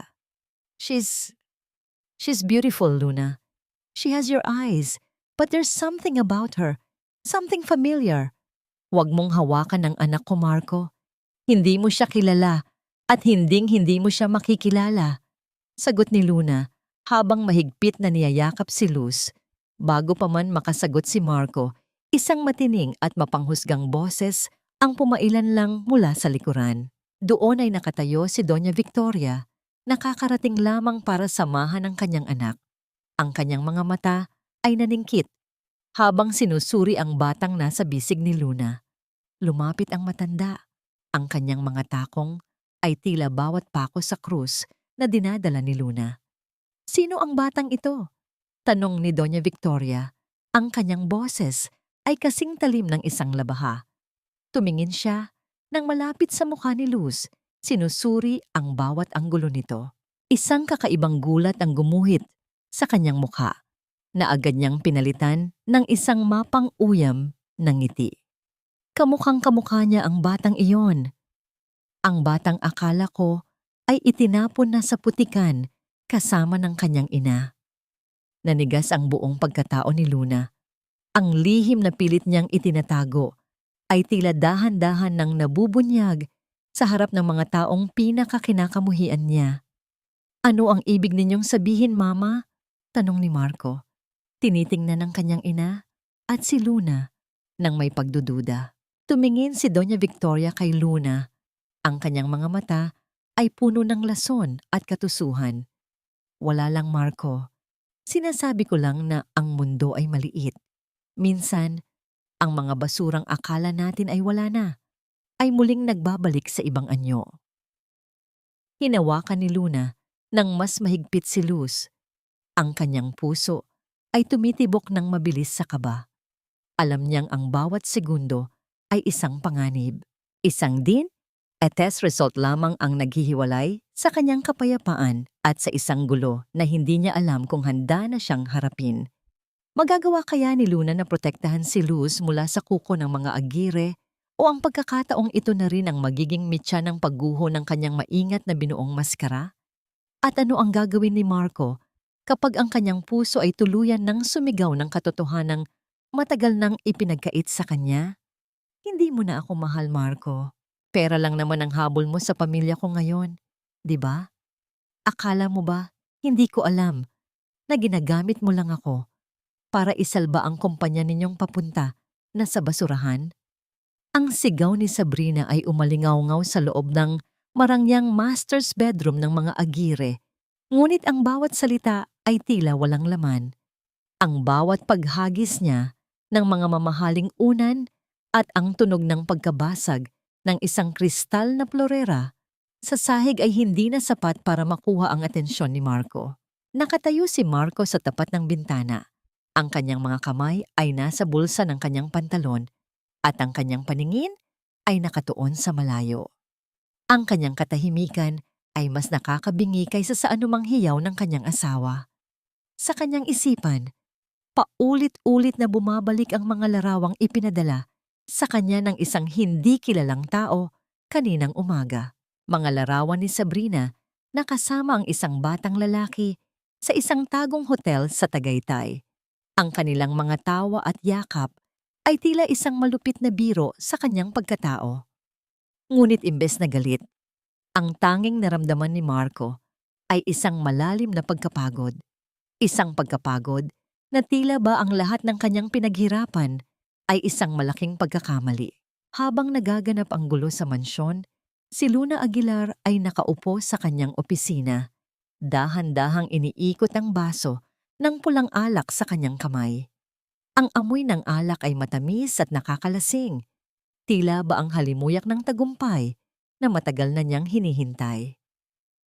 Sa kanyang harap, ang isang screen ay nagpapakita ng real-time na pagbaba ng stocks ng Aguirre Holdings. Ang bawat sentimong nawawala sa kanila ay isang hakbang patungo sa katarungang matagal nang ipinagkait sa kanya. Hindi dahil sa kanyang yaman, kundi dahil sa isang maliit na bagay na kanyang ginagawa. Ang dahan-dahang pagpunit sa isang lumang litrato ng kanyang kasal kay Marco na itinago niya sa loob ng 5 taon. Ang bawat hibla ng papel na naghihiwalay sa kanilang mga muka ay tila isang pasanin na dahan-dahang inaalis sa kanyang balikat. Ang kanyang mga mata ay walang bakas ng luha. Sa halip, may isang ningning ng kapayapaan na tila ba ang apoy ng kanyang galit ay naging isang matatag na liwanag ng katarungan. Ang kaguluhan ay masarap panoorin mula sa malayo, lalo na kung ikaw ang may akda nito. Bulong ni Luna sa sarili habang iniinom ang huling patak ng alak. Isang mahinang katok mula sa pintuan ang bumasag sa kanyang pagmumuni-muni. Pumasok ang kanyang secretary, bakas ang kaba sa kanyang mukha. Miss Aguilar, si Mr. Marco Aguirre ay nasa labas. Gusto niya kayong makausap. Mukhang hindi siya okay. Isang mapait na ngiti ang gumuhit sa mga labi ni Luna. Papasukin mo siya. Bumukas ang pinto at pumasok si Marco.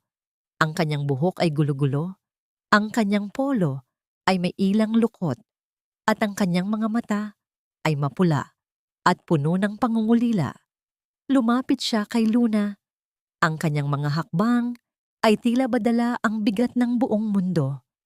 Nang makarating siya sa harap ng mesa ni Luna, bigla siyang napaluhod. "Luna!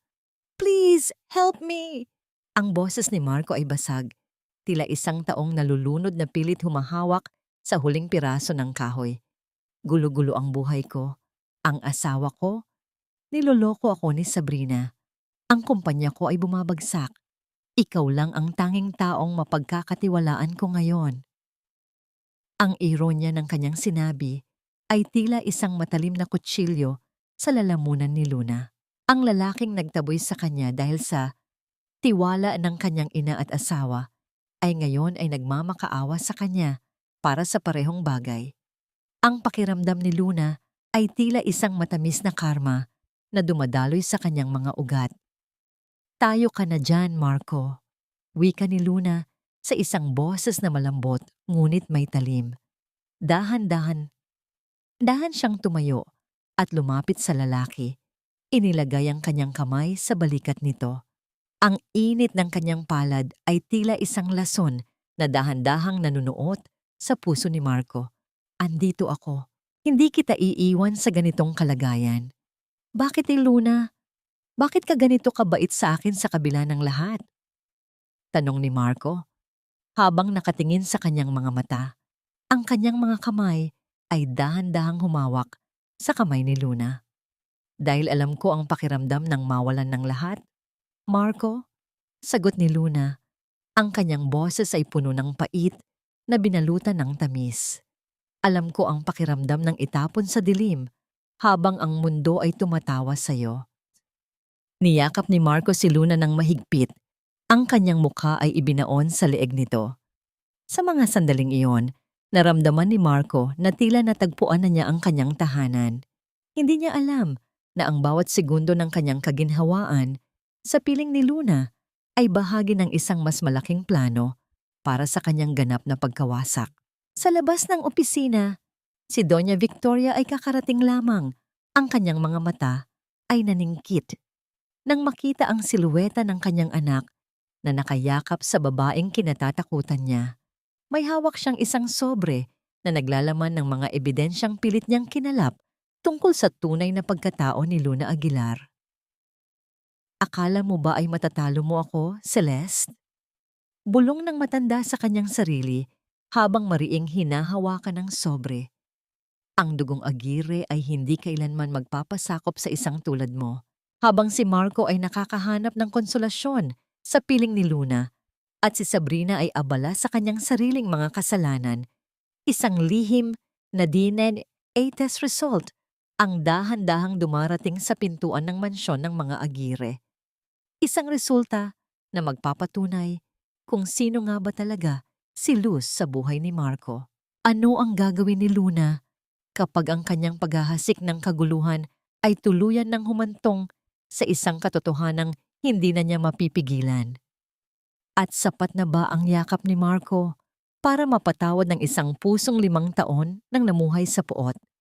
Akala mo ba ay sapat na ang pera at magarang damit para maging kapantay ka namin, Miss Aguilar? Ang isang basong dumi, kahit isalin mo pa sa gintong kopa, ay mananatiling dumi sa paningin ng mga tunay na may dugong bughaw. Ang boses ni Doña Victoria ay tumatagos sa gitna ng malambing na tugtog ng mga biolin sa loob ng Grand Ballroom ng Manila Hotel. Nakatayo siya ng tuwid. Ang kanyang leeg ay pinalalamutian ng dambuhalang Esmeralda na tila ba nagnanais sumakal sa sinumang tumingin dito. Sa paligid nila, ang mga matataas na tao sa lipunan ay dahan-dahang humihinto sa kanilang pagkukwentuhan. Ang kanilang mga mata ay nakatuon sa tensyong namumuo sa pagitan ng matandang Aguirre at ng misteryosong tech tycoon. Nakatitig si Luna sa matandang babae. Ang kanyang mukha ay tila isang maskara ng yelo. Sa loob-loob niya, ang bawat salita ni Doña Victoria ay tila isang mitya na nagpapaalab sa mga alaalang pilit niyang ibinaon. Naalala niya ang gabing iyon sa mansyon, ang amoy ng ulan, ang hapdi ng sampal ng matanda, at ang pagpunit nito sa pangarap na binuo nila ni Marco. Ang galit na dati ay nagpapaluha sa kanya ay naging isang matibay na sandata na ngayon. Isang waiter ang hindi sinasadyang nabunggo si Doña Victoria dahilan upang matapon ng ilang patak ng champagne sa mamahaling gown ng matanda. Agad na nagtaas ng kamay ang matanda para saktan ng bata pang waiter. Ang kanyang muka ay namumula sa galit. Ngunit bago pa man dumapo ang palad nito, mabilis na hinawakan ni Luna ang braso ni Doña Victoria. Ang pagkakahawak ni Luna ay mahigpit, malamig, at puno ng awtoridad. Ang tunay na kapangyarihan, Doña Victoria, ay hindi nasusukat sa kung gaano kakabilis manakit ng mga taong nasa ilalim mo. Wika ni Luna sa isang boses na kasing talim ng labaha. Kinuha niya ang isang mamahaling silk handkerchief mula sa kanyang bag at dahan-dahang pinunasan ang mantsa sa gown ng matanda. Isang kilos na tila ba naglilinis ng isang dumi na diring-diri siya. Ito ay nasusukat sa kung gaano mo kayang kontrolin ang sarili mo kapag ang lahat ng pader sa paligid mo ay nagsisimula ng gumuho. Bitawan mo ako. Wala kang karapatang hawakan ako. Sigaw ni Doña Victoria habang pilit na binabawi ang kanyang braso. Ang kanyang mga mata ay naniningkit sa takot at puot. Ano ba ang pakay mo sa pamilya ko? Bakit ka sipsip ng sipsip sa anak ko? Dahan-dahang binitiwan ni Luna ang braso ng matanda. Lumapit siya ng bahagya. Sapat na para maamoy ni Doña Victoria ang kanyang pabango. Ang amoy ng mga liryo na dati ay paborito ni Celeste. Inilapit ni Luna ang kanyang labi sa tenga ng matanda. Ang kanyang hininga ay malamig na tila hanging galing sa sementeryo. Gusto ko lang makita kung paano ka luluhod sa harap ng babaeng itinapon mo sa putikan noon. Bulong ni Luna. Ang Aguirre Holdings ay nasa palad ko na. Isang pirma ko lang, Victoria, at pati ang huling perlas na suot mo ay kukunin ng bangko. Sa tingin mo ba, ang dugong bughaw mo ay makakapagpakain sa'yo kapag wala ka ng kahit isang kusing? Napaatras si Doña Victoria. Ang kanyang buong katawan ay nanginginig sa matinding kahihiyan at takot. Ang bawat tao sa ballroom ay nakatingin na sa kanila. Ang kanilang mga bulungan ay tila mga bubuyog na sumusurot sa pandinig ng matanda. Ang reyna ng Forbes Park ay dahan-dahang hinuhubaran ng kanyang dangal sa harap ng publiko. Sino ka ba talaga? Tanong ni Doña Victoria.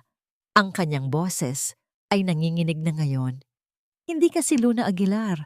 Ang mga mata mo, ang galit mo. Kilala kita.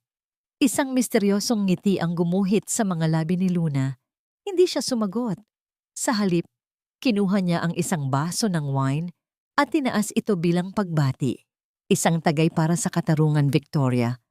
Ang gulong ng tadhana ay mabilis sumikot at sa pagkakataong ito, ako ang nagpapatakbo ng makina. Tinalikuran ni Luna ang matanda. Iniwan itong nakatayo sa gitna ng bulwagan, nag-iisa at mukhang matandang desperada sa kabila ng kanyang mga alahas. Ngunit bago pa man makalayo si Luna, isang huling salita ang binitawan ni Doña Victoria na nagpatigil sa tibok ng kanyang puso. Akala mo ba ay panalo ka na? Ang tinig ni Doña Victoria ay puno ng lason. May hawak akong ebidensya, Celeste. Alam ko ang tungkol sa bata. Alam ko ang tungkol kay Luz. Sa tingin mo ba ay hahayaan kong ang isang bastardo ay magdala ng apelyidong Aguirre? I hand-delivered the DNA results to Marco this morning. Ang mundo ni Luna ay tila gumuho sa isang segundo. Ang lamig na kanyang pinakaingatan ay napalitan ng isang nakakapasong takot. Lumingon siya. Ngunit si Doña Victoria ay nakangiti na ng mapait. Isang ngiti ng isang demonyo na nakagawa ng isang huling pagsira. Ano ang gagawin ni Marco kapag nabasa niya ang katotohanan? Handa na ba si Luna na harapin ang bagyo kapag ang lihim ni Luz ay tuluyan ng nabunyag? At ang katarungan ba na kanyang hinahangad ay mauuwi sa isang panibagong trahedya para sa kanyang anak? Positive. Probability of paternity. 99.9%. Ang mga letrang itim sa puting papel ay tila mga uod na gumagapang sa paningin ni Marco. Nilalamon ang bawat natitirang piraso ng kanyang katinuan. Ang dambuhalang opisina niya sa Aguirre Holdings ay nababalot ng isang nakabibinging katahimikan. Tila ba pati ang hangin ay natakot huminga sa harap ng katotohanang matagal nang itinatago ng dilim. Ang kamay ni Marco na humahawak sa dokumento ay nanginginig nang hindi mapigilan. Ang bawat ugat sa kanyang braso ay bumubukol sa tindi ng tensyon. Dahan-dahang napaupo si Marco sa kanyang mamahaling leather chair. Ang kanyang mga mata ay nananatiling nakapako sa pangalan ni Luz Aguilar. Sa bawat segundo ng pagtitig niya sa resultang iyon, ang mga alaala ng 5 taon na ang nakalilipas ay tila isang tsunami na humahampas sa kanyang gunita. Naalala niya ang ulan, naalala niya ang putik, naalala niya ang huling sulyap sa mukha ni Celeste bago niya ito ipinalayas na parang asong may sakit. Anak ko, ang batang yon ay anak ko. Bulong ni Marco sa hangin, ang kanyang boses ay basag at puno ng isang uri ng sakit na hindi kayang gamutin ng anumang yaman. Ang kanyang lalamunan ay tila tinutusok ng libu-libong karayom. Ang bawat paghinga niya ay tila isang pasakit. Tumayo siya at dahan-dahang lumapit sa isang maliit na drawer sa kanyang mesa. Mula sa pinakailalim niyon, kinuha niya ang isang nakatagong maliit na plastik.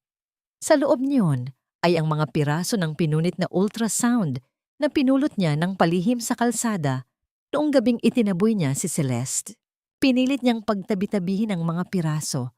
Ang kanyang mga luha ay pumatak sa nababasang papel, humahalo sa mga luma at tuyong mantsa ng ulan. Anong ginawa ko?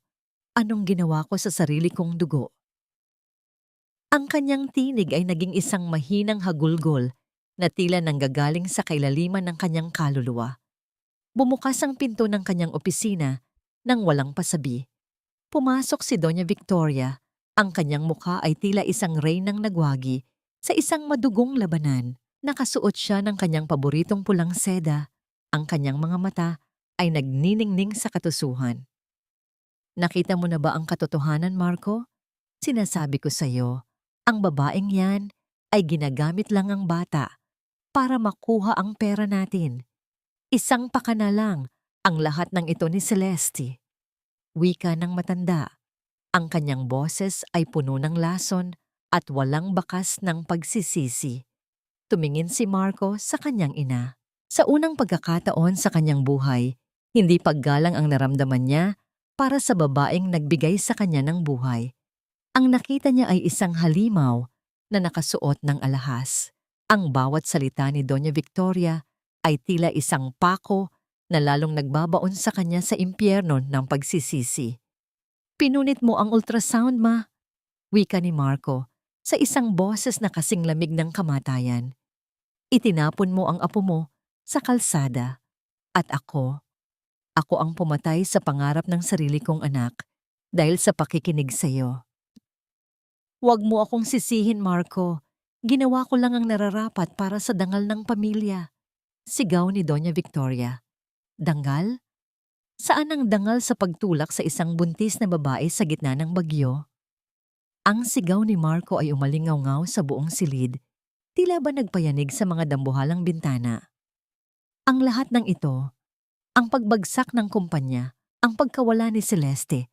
"Kasalanan natin ito, ma. Kasalanan natin."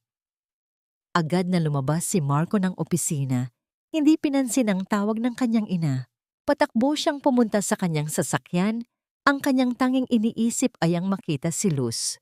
Gusto niyang yakapin ang bata, gusto niyang humingi ng tawad sa bawat segundong hindi niya ito kinilala.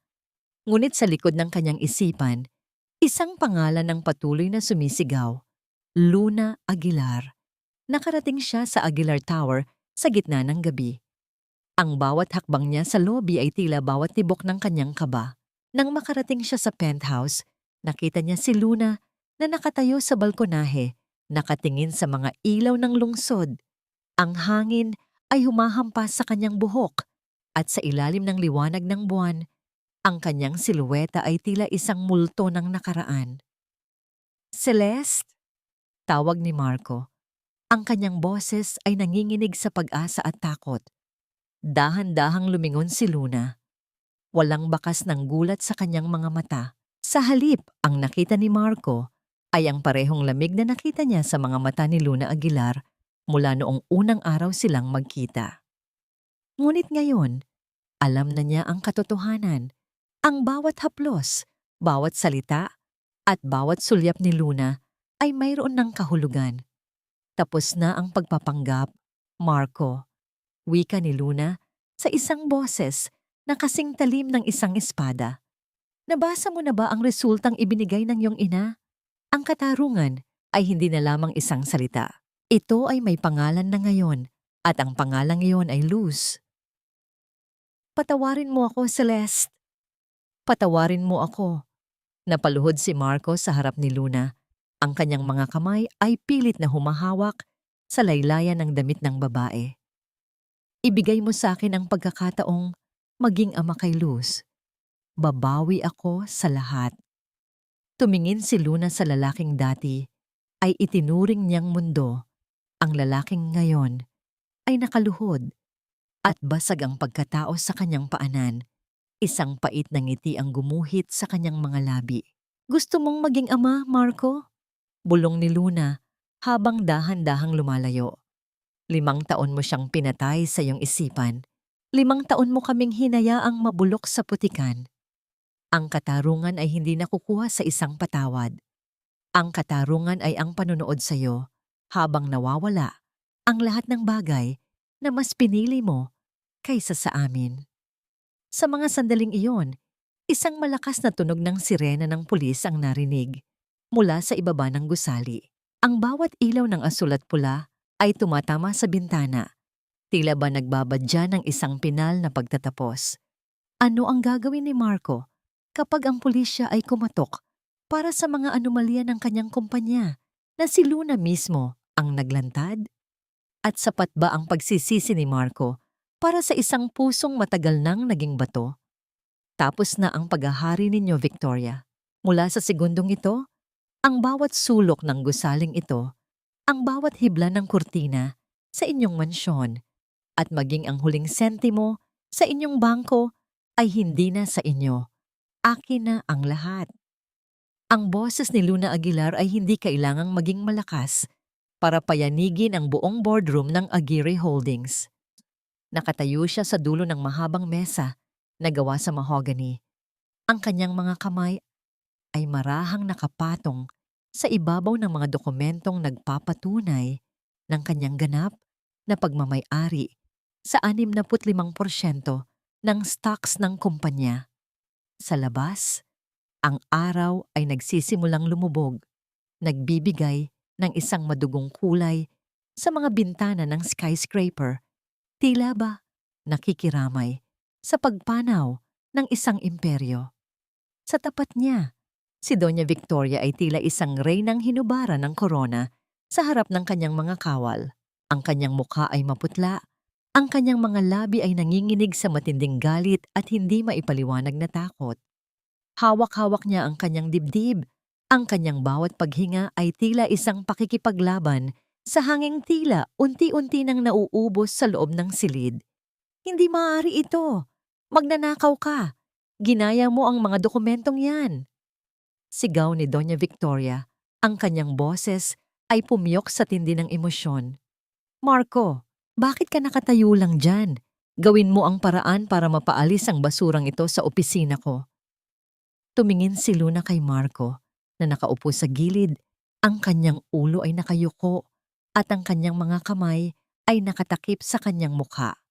Wala itong imik. Ang katahimikan ni Marco ay mas masakit pa sa anumang sampal para kay Doña Victoria. Ang lalaking dati ay sunod-sunuran sa kanyang bawat naisin ay ngayon ay tila isang aninong nawalan na ng saysay. Dahan-dahan siyang lumakad patungo sa dambuhalang silya na nasa dulo ng mesa. Ang silyang tanging ang mga pinuno lamang ng mga agire ang may karapatang upuan sa loob ng 3 henerasyon. Hinaplos niya ang malambot na balat ng sandalan. Ang lamig niyon ay nagpaalala sa kanya ng gabi nang siya ay pilit na kinaladkad palabas ng mansyon. Sa isang dahan-dahan at eleganteng kilos, naupo si Luna sa silyang yon. Ang kanyang likod ay tuwid, ang kanyang tingin ay matalim. At sa sandaling iyon, ang transformasyon mula kay Celeste patungo kay Luna Aguilar ay naging ganap. Ang opisina ko, Victoria. Pagtatama ni Luna, ang kanyang boses ay kasing lamig ng yelo. Ang mga security ay nasa labas na. Maaari ninyong piliin ang umalis nang may kaunti pang natitirang dignidad o hayaan silang kaladkarin kayo palabas tulad ng ginawa ninyo sa akin 5 taon na ang nakalilipas. Alin ang mas gusto nyo? Hayop ka, Celeste. Akala mo ba ay panalo ka na? Ang dugong nananalaytay sa anak mo ay galing sa amin. Hinding-hindi mo yon mabubura. Bulyaw ng matanda habang pilit na tumatayo. Ang kanyang mga mata ay nanlilisik sa puot. Ang dugo ay hindi nagbibigay ng karapatan sa pagmamahal, Victoria. Sagot ni Luna, habang dahan-dahang kinukuha ang nameplate na may nakasulat na Agire at inilalagay ito sa basurahan sa ilalim ng mesa. Ang pag-ibig ay pinaghihirapan, ang respeto ay ibinibigay, at sa gabing ito, wala kayong kahit isa sa mga yon. Agad na bumukas ang pinto at pumasok ang 4 na security guards. Sa isang senyas ni Luna, lumapit sila kay Doña Victoria. Ang matanda ay nagsimulang magwala. Ang kanyang mga mamahaling alahas ay tumunog sa bawat pagpiglas. Ang kanyang mga sigaw ay umalingaw-ngaw sa buong hallway habang dahan-dahan siyang inilalabas ng silid. Ang bawat empleyadong nakasaksi ay napayuko sa kahihiyang sinapit ng dating makapangyarihang ginang. Naiwan si Marco at Luna sa loob ng boardroom. Ang katahimikan ay tila isang mabigat na kumot na bumabalot sa kanila. Tumayo si Marco. Ang kanyang mga mata ay mapula at puno ng pagsusumamo. Nakuha mo na ang lahat, Celeste. Ang kumpanya, ang yaman, ang dangal namin. Wika ni Marco sa isang mahinang boses. Wala na kaming matitirhan. Ang mansyon. Kasama ba yon sa kinuha mo? Lahat, Marco. Pati ang hangin na nilalanghap mo sa loob ng mansyong yon ay babayaran mo na sa akin simula bukas. Sagot ni Luna nang hindi tumitingin sa kanya. Maari kayong manatili doon ng 3 araw para kunin ang inyong mga personal na gamit. Pagkatapos nyon, kailangan nyo nang umalis. Saan kami pupunta? Ang mama ko. Hindi niya kakayanin ang hirap. Tanong ni Marco. Ang kanyang boses ay tila isang bata na nawawala sa dilim. Doon niyo subukan ang hirap na dinanas ko, Marco. Doon niyo maramdaman kung paano mabuhay sa kalsada habang ang mundong dati ay sa inyo ay tumatawa sa inyong pagkatalo. Wika ni Luna habang dahan-dahang tumatayo at naglalakad patungo sa bintana. Bago pa man makasagot si Marco, isang malakas na sigaw mula sa hallway ang bumasag sa kanilang pag-uusap. Isang tunog ng pagkabuwal at ang mabilis na yabag ng mga paa ang narinig. Si Doña Victoria, inatake sa puso. Tumawag kayo ng ambulansya. Napatigil si Luna. Ang kanyang puso ay tumibok ng mabilis. Lumingon siya kay Marco na agad na tumakbo palabas ng silid. Sa gitna ng dilim ng opisina, si Luna ay nanatiling nakatayo. Ang kanyang mukha ay tila isang estatwa. Ang katarungang matagal niyang hinintay ay dumating na. Ngunit bakit tila may isang bahagi ng kanyang puso ang biglang nakaramdam ng isang hindi maipaliwanag na hapdi? Magagawa kaya ni Luna na panindigan ang kanyang paghihiganti hanggang sa huli? O ang biglang pagkakasakit ng kanyang kaaway ang magpapalambot sa kanyang pusong binuo mula sa bakal? At sa gitna ng trahedyang ito, mayroon pa bang puwang para sa kapatawaran o ang lahat ay tuluyan ng malulunod sa dagat ng pagsisisi? Hayaan mo lang akong makita ang anak ko, Celeste. Kahit isang sandali lang, kahit mula rito sa labas ng bakod mo, parang awa mo na. Ang boses ni Marco ay tila isang naghihingalong bulong na pilit na lumalaban sa ingay ng mahinang ambon sa labas ng bagong tahanan ni Luna. Nakaluhod siya sa gitna ng basang kalsada. Ang kanyang mamahaling suit ay punong-puno na ng putik at dumi. Tila ba ang bawat hibla ng tela ay sumasabay sa kanyang pagbagsak. Wala na ang kislap ng kanyang mga mata, wala na ang tindig ng isang tagapagmana. Ang nakaluhod sa harap ng bakal na gate ay isang lalaking nawalan ng kaluluwa. Sa loob ng bahay nakatayo si Luna sa likod ng dambuhalang bintana sa ikalawang palapag. Nakatingin siya sa ibaba. Ang kanyang mga kamay ay mahigpit na nakahawak sa malamig na baso ng bintana. Ang kanyang refleksyon sa salamin ay tila isang estranghero, isang babaeng may lahat ng yaman sa mundo, ngunit may pusong tila unti-unti nang nagiging bato. Ang tunog ng ulan na tumatama sa bubong ay tila isang paulit-ulit na awit ng nakaraan na nagpapaalala sa kanya na ang gulong ng tadhana ay ganap na ngang umikot. Hinaplos niya ang buhok ng anak. Ang init ng balat nito ay tila nagbigay ng panandaliang kapayapaan sa kanyang naguguluhang isipan. Tumingin muli siya sa labas, kay Marco na nananatiling nakaluhod sa ulan. Sa sandaling iyon, naramdaman ni Luna ang isang uri ng katarungan na hindi niya inaasahan. Hindi ito masaya. Hindi ito puno ng halakhak. Ito ay isang malalim at malamig na katahimikan. Ang katahimikan ng isang tagumpay na binuo sa itaas ng mga guho ng isang pag-ibig. Dahan-dahan niyang kinuha ang remote ng gate at binuksan ang intercom. Ang tunog ng static mula sa speaker ay tila isang hudyat ng kanilang huling paghaharap. Umalis ka na, Marco. Wika ni Luna sa isang boses na walang bahid ng galit, tanging pagod na lamang. Ang ulan ay hindi makakapaglinis sa mga kasalanang ginawa mo. Ang bawat patak niyan ay tila bawat luha ni Luz nung wala ka sa tabi namin. Sa tingin mo ba, ang pagluhod mo sa putikan ay sapat na kabayaran para sa 5 taon naming pangungulila? Hindi ko hinihingi ang kapatawaran mo, Celeste. Alam kong hindi ko yon karapat-dapat. Sigaw ni Marco. Ang kanyang mukha ay basang-basa ng ulan at luha. Gusto ko lang malaman ni Luz na may ama siya. Gusto kong bawiin ang bawat araw na hindi ko siya nayakap. Ang mama ko, nasa ospital siya. Nag-iisa. Wala na kaming lahat, Celeste. Pero ikaw lang ang tanging natitirang totoo sa buhay ko. Maling-mali ka, Marco, sagot ni Luna habang dahan-dahang lumalayo sa bintana. Hindi ako ang katotohanan sa buhay mo. Ako ang naging resulta ng iyong kalupitan. Ang Celeste na minahal mo noon ay matagal mo nang pinatay sa kalsadang ito. Ang Luna na kaharap mo ngayon ay ang katarungang ikaw mismo ang gumawa. Dahan-dahang naglakad si Luna patungo sa balkonahe. Sa ilalim ng liwanag ng mga posteng ilaw, nakita niya si Luz na nagising at dahan-dahang lumapit sa kanya. Kinukuskos ang mga mata.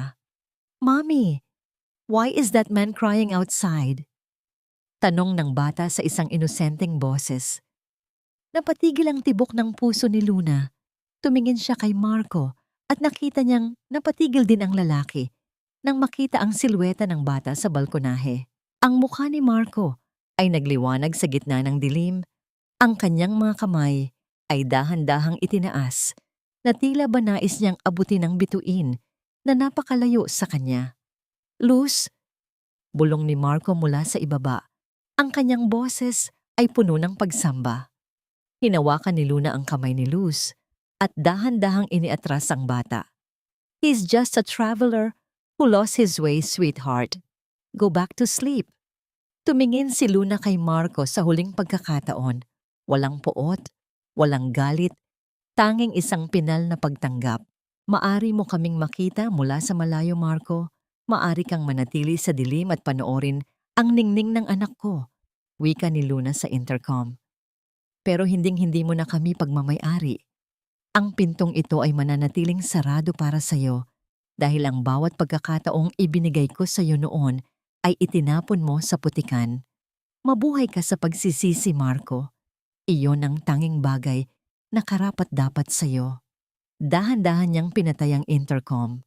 Ang tunog ng pag-lock ng pinto ay tila isang pinal na tuldok sa kanilang kwento. Sa labas, nanatiling nakaluhod si Marco sa gitna ng ulan. Ang kanyang mga balikat ay dahan-dahang gumuho habang pinapanood ang pagpatay ng mga ilaw sa loob ng bahay. Ang kadiliman sa paligid niya ay tila naging kabahagi na ng kanyang buong pagkatao. Sapat na ba ang katarungang ito para sa pusong sugatan? O ang bawat patak ng ulan ay patuloy na magpapaalala kay Luna na sa bawat paghihiganti, mayroon ding bahagi ng sarili na kailangang isakripisyo? At ano ang gagawin ni Marco kapag ang tanging liwanag na natitira sa kanyang buhay ay ang liwanag na hinding-hindi na niya muling mahahawakan? Ang sikat ng araw ay dahan-dahang humahalik sa mga dahon ng gumamela sa hardin. Isang malambot at gintong liwanag na tila ba nagbibigay ng basbas sa bawat sulok ng bagong tahanan ni Luna. Ang hangin ay amoy ng sariwang damo at namumukadkad na mga bulaklak, malayo sa amoy ng alikabok at kapaitan na dati ay bumabalot sa bawat hininga ni Celeste. Ang katahimikan ng umaga ay hindi na nakakabingi. Ito ay puno ng isang uri ng kapayapaan na matagal na niyang ipinagkait sa kanyang sarili. Nakatayo si Luna sa balkonahe, bitbit ang isang baso ng mainit na kape. Pinapanood niya ang pagbabago ng kulay ng langit mula sa ube patungo sa matingkad na asul. Ang dambuhalang mansyon ng mga Aguirre sa Forbes Park ay wala na sa kanilang pagmamay-ari. Sa halip na ibenta ito sa ibang mayayaman, pinili ni Luna na gawin itong Bahay Celeste, isang pundasyon at pansamantalang silungan para sa mga kababaihang nakaranas ng pang-aabuso at pagtataksil mula sa kanilang mga asawa. Ang dating palasyo ng pananakal ay naging isang dambana ng pag-asa. "Mommy, look, Lola Chayong and I picked some tomatoes." Ang masayang sigaw ni Luz mula sa ibaba. Napakapit si Luna sa pasamano ng balkonahe habang pinapanood ang kanyang anak na tumatakbo patungo kay Lola Chayong na ngayon ay masigla pa ring nagdidilig ng mga halaman sa kabila ng kanyang edad. Ang bawat halakhak ni Luz ay tila isang pambura sa bawat luhang pumatak sa kalsada. 5 taon na ang nakalilipas. Ang ganda ng umaga, di ba, Celeste? Ang boses ni Lola Chayong ay tila isang mainit na yakap. "Sabi ko naman sa'yo, ang Diyos ay may sariling paraan para itama ang lahat ng baluktot." "Opo, Lola. Sa wakas, malaya na po tayo," bulong ni Luna habang pinagmamasdan ang kanyang mga kamay na hindi na nanginginig sa takot. Sa kabilang panig ng lungsod, Ang balita tungkol kay Sabrina ay mabilis na kumalat.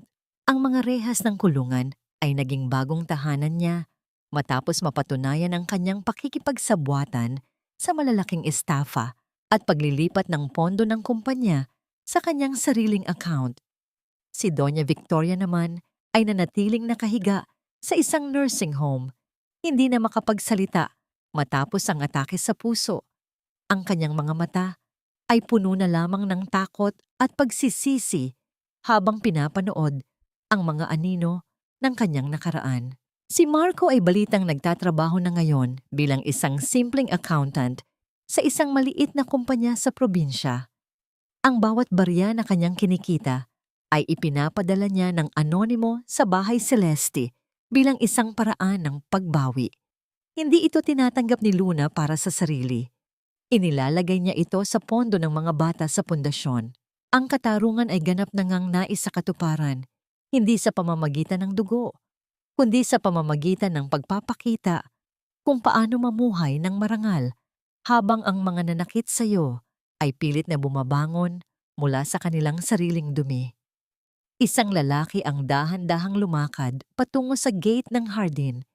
Siya si Adrian, ang abogadong tumulong kay Luna sa lahat ng kanyang mga legal na laban. May dala siyang isang buke ng puting rosas. Tumigil siya sa harap ni Luna. Ang kanyang mga mata ay puno ng paghanga at isang uri ng respeto na hindi kailanman naramdaman ni Luna mula kay Marco.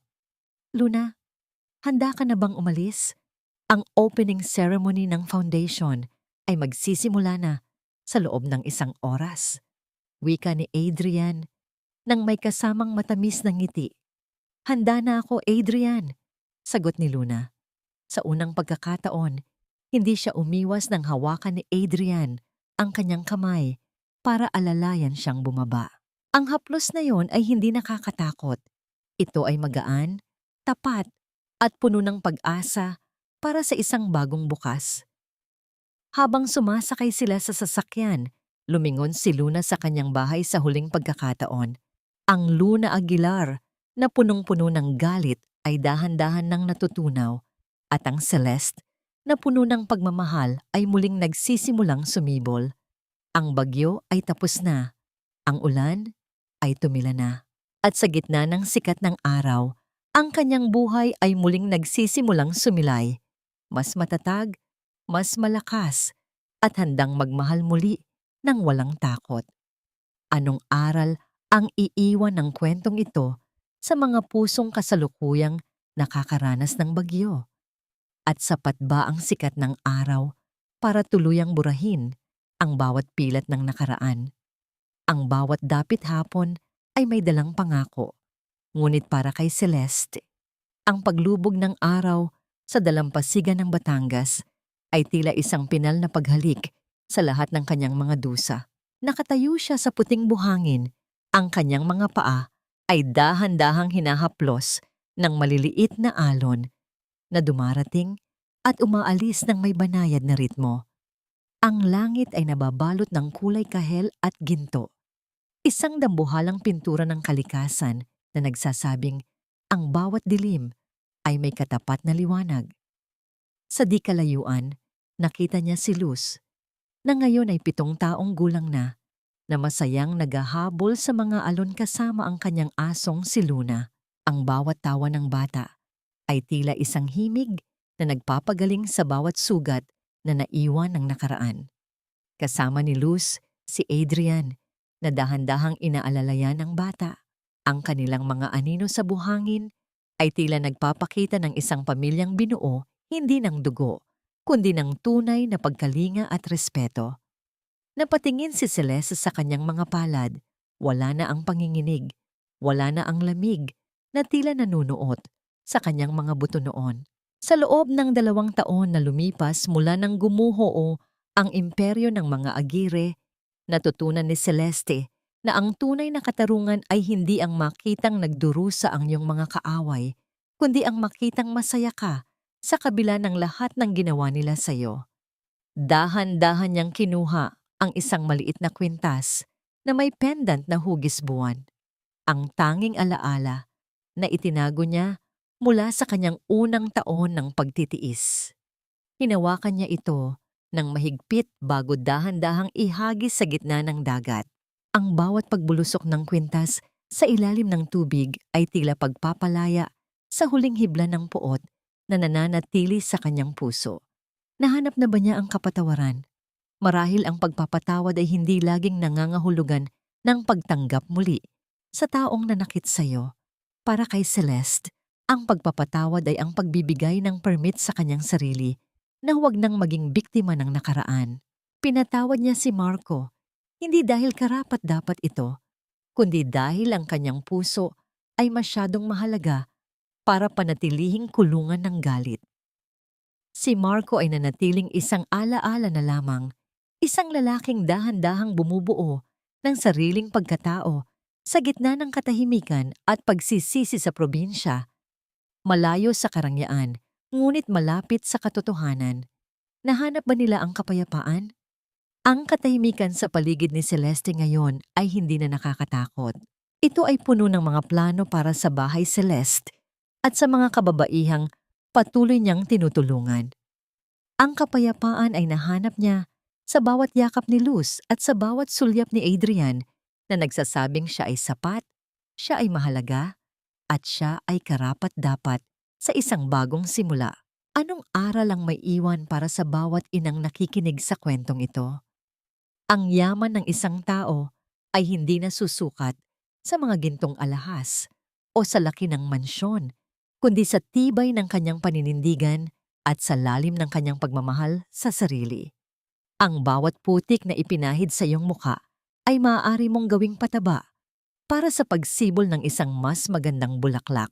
Ang katarungan ay dumarating sa takdang panahon, hindi sa paraang madugo, kundi sa paraang pinakamasakit para sa mga mapagmataas. Ang makita kang nagtatagumpay nang wala sila. Lumapit si Adrian at inakbayan si Celeste habang pinapanood ang huling sinag ng araw na naglalaho sa abot-tanaw. Isang malalim na hininga ang pinakawalan ni Celeste, isang hiningang puno ng pasasalamat. Tapos na ang gabi, Celeste, bulong ni Adrian. Opo, Adrian, at ang buwan ay mananatiling maliwanag para gabayan tayo sa ating paglalakbay. Sagot ni Celeste nang may matamis na ngiti.